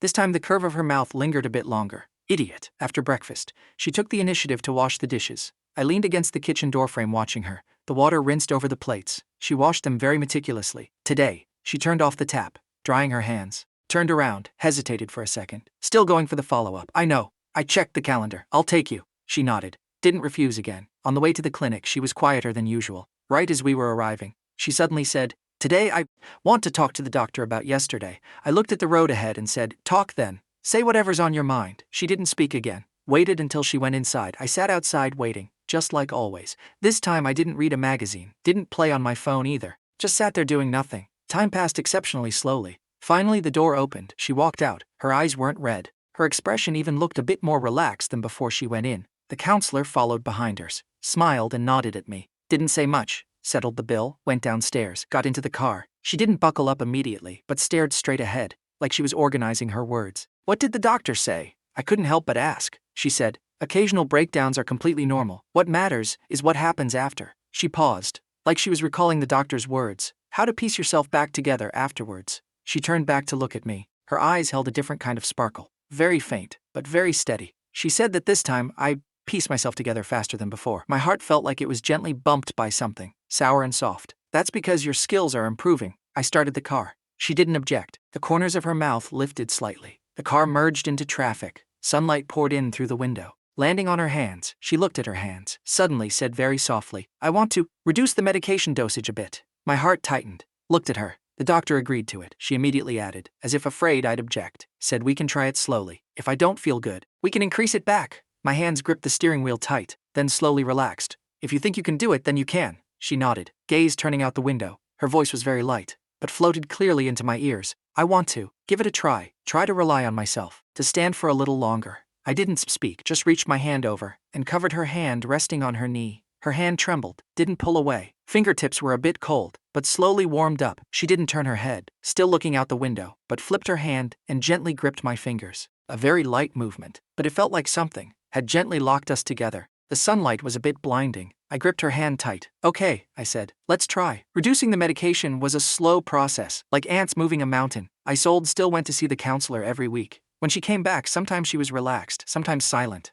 But that kind of unpredictable, complete breakdown crying seemed to have genuinely lessened. She started trying to do other things. Signed up for an online drawing class. Bought a ton of paints and sketchbooks. The corner of the living room was often covered with half-finished watercolors. The colors blending together, sometimes looking like a sunset, sometimes like a blob of incomprehensible blue. She wasn't particularly good at it, even a bit childish. But she drew very earnestly, her brows slightly furrowed. When dipping her brush in water, her fingertips would get stained with paint. Every time I went over, she would show it to me, asking if it looked like a cloud, or saying the colors got messed up here. I generally couldn't tell what it was supposed to be, but I would always uniformly say, looks great. She would roll her eyes at me, but the corners of her mouth would be curled up. One time I went over, she wasn't in the living room. Art supplies were scattered all over the floor. A sketchbook was open. On it was a crooked, stick figure-like drawing. Next to it, a line of small text written in pencil. The sun was great today, I wasn't sad. I stared at that line of text for a long time. My heart felt like it had been soaked in warm water. Sour and soft. She came out of the bedroom, saw me looking at it, a bit panicked, walked over quickly, and closed the book, saying, "Just drawing nonsense." I didn't call her out on it. "You draw pretty well. You've got talent." The tips of her ears turned red, shoved the book under a pile of drawing paper, and asked me, "What's for dinner?" "I bought fish." The fish she cooked still tended to be overdone, but at least it wasn't burnt anymore. Days continued to roll on like this, as plain as a glass of boiled water, but it didn't burn the throat going down. Until that day, I went with her for her follow-up. The doctor talked with her longer than usual. I sat outside, feeling a bit restless. The door finally opened. Isolde walked out. No expression on her face, but her eyes were startlingly bright. The counselor followed behind her, smiled and nodded at me. Didn't say much else. Went downstairs, got into the car. She didn't speak the whole time, buckling her seatbelt a bit slowly, like she was still thinking about something. "What's wrong?" I couldn't help but ask. "What did the doctor say?" She turned her head, looked at me, her expression very complex. There was relief, there was uncertainty, and a tiny bit of a trance-like feeling of a massive burden being lifted. "The doctor said." She took a breath, voice very light, but every word was clear. "I can consider." Slowly stopping the medication, my hands gripping the steering wheel tightened. My heart felt like it was violently yanked up by something, and then gently set back down. "Really?" I heard my own voice sound a bit dry. She nodded, fingers unconsciously picking at the edge of the seatbelt. She said, "My mood has been very stable lately. My cognitive patterns have changed a lot too. I can try using more natural ways to regulate now. Have to be very slow, very careful. Observe at all times." I didn't really catch the rest of what she said. My brain was buzzing, just repeatedly echoing those two words. Stopping medication, those bitter pills that she took for so long, that clung to her like a bone-deep curse. Finally, she could try to shake them off. I turned my head, looked at her. She was looking at me too, eyes sparkling, like they held water, or like sunlight had fallen into them. "That's great news," I heard myself say, voice a bit floaty. "Incredible news." She looked at me and suddenly smiled. Not that fleeting bitter smile from before, but she smiled clearly and brightly. The corners of her mouth curved up. Her eyes curved up too. Her entire face looked like it was glowing. She nodded heavily, but tears rolled down without any warning. She quickly tried to wipe them away with the back of her hand, but the more she wiped, the more fell, yet the corners of her mouth were still turned up. "I just didn't really expect it." I reached out my hand, firmly gripped her freezing fingers. "You should have expected it. Look how amazing you are." She reversed her grip and grabbed my fingers, gripping tightly, like grasping onto a solid anchor. Tears were still falling, but her face was full of smiles, crying and laughing, like a fool. I laughed along with her. That tension I'd been holding in my heart slowly melted away, turning into something scalding hot and grounded, filling up every corner of my body. We didn't cook dinner that night. Went out to a restaurant she used to love. Her appetite seemed to have improved. Ate an entire bowl of rice and drank quite a bit of soup. After dinner, we took a walk along the riverside. The evening breeze blew by, carrying a bit of moisture, not cold. She walked beside me, footsteps light. She looked at the lights on the river, and suddenly said, "Actually, I'm still a bit scared." "Scared that what if I crash again?" "If you crash, we'll just up the dosage again," I said. "We've already walked this path once. What's there to be afraid of doing it again?" "I'm right here with you." She stopped in her tracks, turned to look at me. The riverside lights fell on her face. Flickering. "Calloway," she called my name, voice very soft, blown a bit scattered by the wind this entire time. "Thank you, truly." I didn't speak, just looked at her. "If it weren't for you." She paused, lowered her head, voice even softer. "I probably really would have." "There's no if it weren't." I cut her off, raised my hand, used my thumb to wipe away that lingering wetness at the corner of her eye. "It was you. You pulled yourself through this." She looked up, eyes a bit red, but not crying. She just looked at me like that. Looked for a long time. A boat on the river blew its horn, the sound drifting over from afar, and then, incredibly lightly, incredibly softly, she leaned forward just a tiny bit. A very light, very quick touch landed on the corner of my mouth, carrying a warm, soft dampness, and the sweet taste of the sweet and sour ribs we had for dinner. Touching and parting instantly, she immediately stepped back. Her face turned bright red in an instant. Even the tips of her ears were burning. Her eyes darted around in a panic, too afraid to look at me.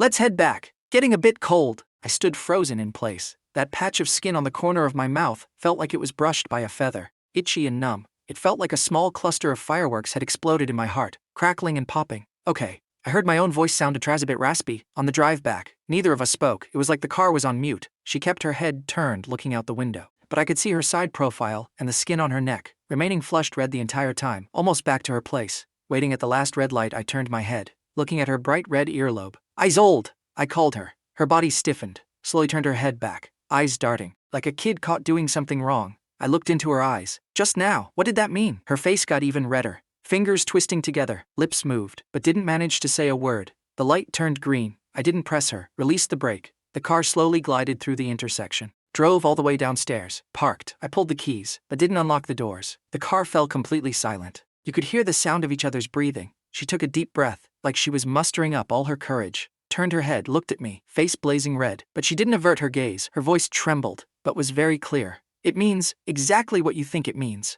I looked at her, looked for several seconds, then reached out my hand, touched her burning cheek. Her eyelashes fluttered, but she didn't pull away. I leaned in, very slowly, and kissed her. It lasted a tiny bit longer than that touch from earlier. I could taste the lingering sweetness on her lips, and her slightly trembling, inexperienced response. When we parted, both of us were panting a little, forehead resting against forehead. Her eyes were wet, startlingly bright. "I'll walk you up," I said in a low voice, my thumb brushing across her hot lower lip. She didn't speak, buried her burning face into my shoulder. Ever since that kiss, Isolde moved back in to live with me. Coming back with her was that potted pothos and that fat cat. Life finally seemed to get back on track, so stable it felt a bit surreal. Until that day, the doorbell suddenly rang. Isolde and I were curled up on the sofa, watching a loud, chaotic variety show. She was hugging the cat. I was holding the remote. Hearing the doorbell, we both froze for a second. At my place, usually, besides deliveries and takeout, hardly anyone ever visits. "Did you order something?" I asked. Isolde shook her head. I got up to open the door. The cat jumped out of her arms. The moment the door opened, I was stunned.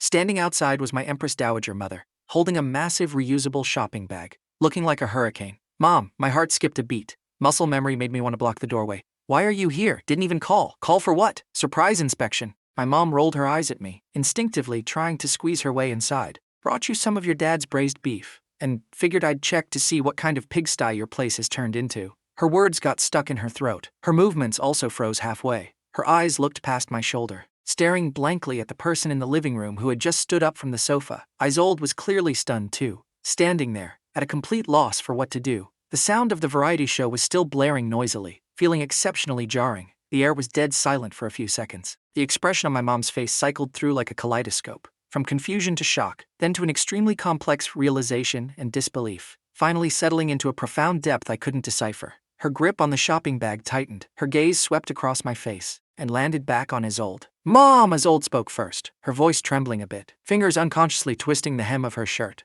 This auntie was like a needle, gently popping the stagnant air. My mom took a deep breath, like she had finally found her voice, but that voice was a bit dry, lacking its usual crispness. "Isolde, Mom, let's go inside to talk." I stepped to the side, clearing the pathway, my mind a tangled mess. My mom finally moved her feet, walked inside, but her eyes never left Isolde. She placed the bag on the entryway cabinet, her movements a bit slow. Isolde stood there, her face turning slightly pale, like she was shoved under a spotlight. With nowhere to hide, I walked over, turned down the TV volume, then subconsciously stood not too far from Isolde's side. This subtle movement seemed to catch my mom's eye. Her gaze flickered. "Auntie, please sit." Isolde managed to find a shred of composure, pointed at the sofa and said, "I'll go pour you a glass of water." She practically fled with quick steps into the kitchen. My mom sat down on the sofa, her back ramrod straight, didn't look at me and didn't speak, just stared heavily toward the kitchen. I scratched my head, sat down next to her and said, "Mom, don't what?" My mom turned to look at me, eyes sharp, lowered her voice. "Calloway, what is going on here? Are you two tangled up together again?" That word again carried a heavy weight. "Mom, it's not tangled up," I tried to explain. She was not doing too well before. I ran into her. "And then what? You got soft-hearted again? Or you just couldn't let it go?" My mom cut me off, her tone a bit urgent, but forced it back down. "Cal, sweetie, it's not that Mom is saying she's bad, but you guys back then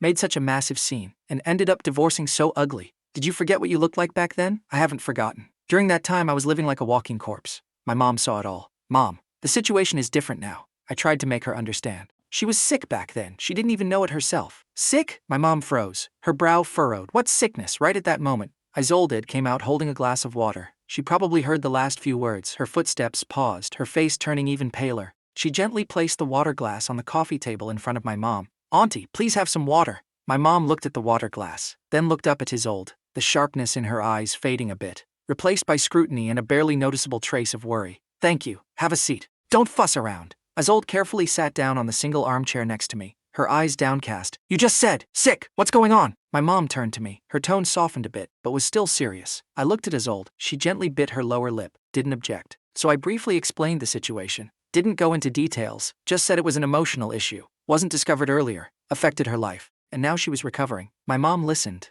didn't interrupt, her expression slowly turning grave. The way she looked at Isolde became complex. There was surprise, there was an so that's why realization, and a trace of heartache after I finished. The room fell into silence again, only the awkward background laugh track from the variety show playing low. After a long while, my mom let out a long sigh. That sigh carried far too many meanings. She picked up the water glass, took a sip, and put it back down. "You child." She looked at Isolde, voice heavy, such a massive thing.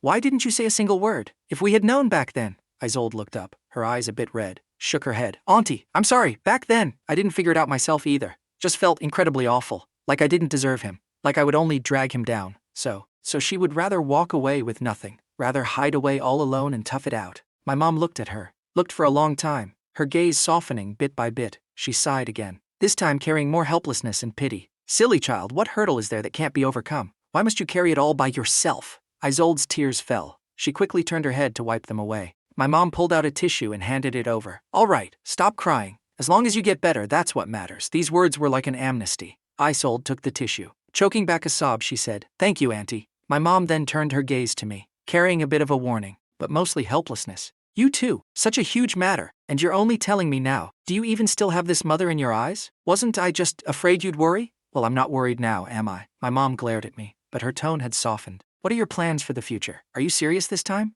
Not just acting on impulse and taking pity on her?" I got a bit anxious. Isolde also looked over nervously. My mom looked at the two of us, suddenly smiled. That smile held emotion, and also a bit of relief. "All right, looking at the way you two are, I can't be bothered to interfere anymore. You're all adults now. Decide your own matters for yourselves." She stood up and said, "The beef is in the bag. Remember to put it in the fridge. I'm leaving." "Mom, stay a bit longer." I stood up too. "Stay for what? To watch you two be all lovey-dovey?" My mom waved her hand, then looked at Isolde. "Izzy, when you have time, come home with him for a meal. Your uncle misses you a lot too." Isolde was stunned. Then her eyes turned red again, nodding heavily. "Okay, Auntie," walked my mom to the door, while putting on her shoes. She lowered her voice and said to me, "Treat her well. This girl hasn't had it easy. Don't be an idiot again." "I know." I nodded. My mom left, closed the door. I leaned against the door panel, let out a long sigh of relief, turned my head, saw Isolde still standing in the middle of the living room, holding that piece of tissue, eyes red, looking at me. "Scared me to death," she said softly, carrying lingering fear and a sense of profound relief. I walked over, hugged her. "It's all good now. My mom actually always liked you." She gently nodded in my embrace, her arms wrapping around my waist, hugging me very tight. Autumn arrived. The weather turned cool, but when the sunlight was good, the house was still toasty warm. That potted pothos had grown a bit insane, the vines climbing up a small half of the balcony, blindingly green. Isolde was holding small scissors, absent-mindedly pruning the overly lush leaves. The snipped-off branches were placed in a water bottle, saying she wanted to see if they would root. She had been a bit weird lately, easily tired. Appetite wasn't great either. When she woke up in the morning, she would occasionally frown, rush into the bathroom, and dry heave for a while, coming out with a pale face. "Did you catch a cold?" I was a bit worried, reaching out to feel her forehead. "Or did you eat something bad?" She swatted my hand away, shook her head. "Maybe just the change of seasons. Stomach's a bit upset." After saying that, she sluggishly curled back up on the sofa, hugging a throw pillow, looking lethargic. I thought it was a precursor to her mood fluctuating again. Became a bit overly cautious. Observed her for several days, but aside from being lazier and having a poorer appetite, her mood was very stable, even more peaceful than usual. Slept soundly at night too, just couldn't seem to wake up in the morning. A few more days passed. Her nausea and gagging didn't improve. Instead, it became more frequent. The more I thought about it, the more uneasy I felt. Insisted on dragging her to the hospital to get checked. "I'm really fine." She sank into the sofa, refusing to get up. "Probably just a stomach bug. I'll be fine after a little rest." "No, let's go get it checked for peace of mind." I was firm on my stance. "Otherwise I'll be worrying about it all day. Won't even be able to focus at work." She couldn't out-argue me. Had no choice but to slowly get up and change clothes. On the way to the hospital, she kept looking out the window, fingers unconsciously picking at the edge of the seatbelt, a bit excessively quiet. Registered at the gastroenterology department. The doctor did a routine consultation, asked about the symptoms, wrote a slip and told us to get a blood test. While waiting for the results, we sat on the freezing plastic chairs in the hospital. She leaned against me, eyes closed, like she had fallen asleep again. My heart was going up and down, various bad thoughts flashing through my mind. The results came out, handed them to the doctor. The doctor stared at the lab report, pushed his glasses up, then looked up at the two of us. "The indicators don't show any major issues," the doctor said. I had just breathed a sigh of relief. The doctor continued to ask, "When was her last menstrual period?" Isolde froze for a second, subconsciously gave a date. After she said it, she froze herself, her eyes slowly widening, like she had thought of something wildly impossible. Her fingers suddenly gripped the hem of her shirt tight. My heart skipped a beat, a vague thought surged up, smacking me so hard I felt dizzy. The doctor nodded, lowered his head and scribbled out another slip. Go register at the OB-WIN department. Get an HCG test done. The process that followed felt like it was covered in a layer of fog. I dizzyingly went to pay the fees, accompanied her to draw blood, and then went back to wait outside the OB-WIN clinic. Neither of us spoke. The air had a tense, explosive kind of quietness. Isolde kept her head down, fingers twisted so tight they were turning white. I reached my hand over, grabbed her freezing hand, noticed she was trembling violently. Don't be afraid. I heard my own voice sounding a bit dry and raspy. She looked up at me. Her eyes held panic, held confusion, and a trace of incredibly faint, disbelieving hope. The OB-GYN doctor looked at the new lab report. A smile appearing on her face, she said, "Congratulations, you're pregnant. About 5 weeks." Those words exploded in my brain like fireworks. With a loud buzz, I couldn't hear anything else, only the sound of my heart beating wildly in my chest, vibrating my eardrums so hard they hurt. I violently snapped my head to look at Isolde. Her entire body had frozen stiff, face stark white, lips trembling. Tears rolled down without any warning, in massive drops, smashing onto the back of her tightly clenched hand. Really? Her voice was trembling so badly it lost its shape, like she was afraid of shattering a dream. "Doctor, but I previously took that medicine for so long." She spoke incoherently, panic overriding the pleasant surprise. The doctor explained gently, "Based on the timeline, it should have been conceived after you completely stopped the medication. Looking at the current indicators, everything seems fine. Come in for regular prenatal checkups. We will keep a close eye on it. Don't worry too much." Coming out of the consultation room, Isolde was still in a state of massive shock and trance. Her footsteps were floating. I tightly gripped her shoulders, terrified she might fall. Getting into the car, she was still crying nonstop. But it wasn't sadness. It was an overwhelmingly surging, unbearable excitement and feeling of being utterly overwhelmed. "Calloway." She grabbed my arm, her fingers gripping so hard they turned white. "What do we do? I'm a little scared." I wrapped my palms completely around her freezing hands, brought them to my mouth and blew hot air on them, then rubbed them vigorously. "What's there to be afraid of?" I looked into her eyes, voice exceptionally firm. "I'm right here. Didn't the doctor say it? Regular checkups. It'll be fine." She looked at me, tears flowing even harder, but she finally slowly nodded, leaned into my embrace, buried her face into the crook of my neck. Warm tears soaked my skin that night. Neither of us slept much. She lay in my arms, one hand resting gently on her still completely flat stomach, her eyes astonishingly bright. Every now and then she had to confirm it again. "Is it real, Calloway? I'm not dreaming, am I?" "Not a dream," I answered her over and over, kissing her forehead. "It's real." The next day, I took the day off first thing in the morning, dragged her to buy the largest anti-slip mats, wrapped up every single edge and corner in the house, then bought a massive pile of books for expecting mothers, stacked them on the nightstand. She watched me bustling around, looking like she didn't know whether to laugh or cry. "You're being too dramatic." "Not dramatic at all," I said seriously. "Starting today, you are the top priority protected person in our household." She laughed, and her eyes turned red again. On the weekend, we went back to my parents' house. At the dinner table, I cleared my throat lightly and announced the news. The hand my mom was using to grab food froze in mid-air. The rib on her chopsticks dropped with a clack back onto the plate. My dad, holding his wine glass, froze right there. 2 seconds later, my mom let out a shout and bounded up, rushed over and hugged Isolde, her voice carrying a crying tone. "Oh my heavens, really? Oh Izzy, this is so wonderful." She was rambling incoherently, hugging Isolde, refusing to let go, crying and laughing at the same time. My dad put down his wine glass, his hand shaking a bit, heavily patted my shoulder, his eyes also turning red. "Good boy, good." After the excitement, my mom looked at Isolde, suddenly remembering something. Her expression became cautious. "You too, with the baby?" I knew what she was asking. Isolde and I exchanged a look. Her face still carried a flush, but her eyes were exceptionally firm and calm. She gave a gentle nod. I took a deep breath, pulled 2 bright red little booklets out of my pocket, placed them on the table. "Mom," I gripped Isolde's hand tight. My voice wasn't loud, but every word was clear and powerful. "We remarried. Just got the certificates yesterday afternoon." The house went completely silent. You could hear a pin drop. My mom looked at those 2 red booklets, then looked at our intertwined hands. Her mouth opened, didn't make a sound, but tears surged out with an ah sound. She wiped her tears while laughing. Finally just buried her face in my dad's shoulder, crying so hard she couldn't speak. My dad had his arm around my mom, his eyes also wet, looking at us, giving a heavy gratified nod. Good that you're back. A family. Now we are a family again." On the drive back, the setting sun dyed the sky a warm orange. Isolde leaned back in the passenger seat, holding those 2 brand new marriage certificates in her hands, flipping them over and over to look at them, a shallow, gentle smile lingering on her lips the whole time. While waiting at a red light, I leaned over and kissed her cheek. She turned her head to look at me. Her eyes had tiny fragments of light twinkling in them, like they were filled with stars. "Mr. Calloway," she smiled, voice very soft. "Please take good care of me from now on." I held her hand, pressed it against her still flat stomach. "The feeling is entirely mutual, Mrs. Calloway." Regarding her parents, we briefly chatted about it later on. That dad of hers. Heard he racked up a mountain of debt again. ran off to God knows where to hide from his creditors, never dared to come looking for her again. I also transferred a massive red envelope to Bastien. As for her mother, still quietly living in the sanatorium, her condition fluctuating between good and bad, Isolde would occasionally go see her, bring a bouquet of flowers, sit for a while. Most of the time her mother didn't recognize her, but in rare moments of clarity, would hold her hand and reveal a very faint smile. Isolde said, "That was enough. Some wounds can never fully heal, but they no longer bleed either. They become a part of life," reminding her of the road she traveled and making her cherish the light in front of her even more. The car merged into the evening rush hour traffic. Up ahead was our home, with its lights shining bright.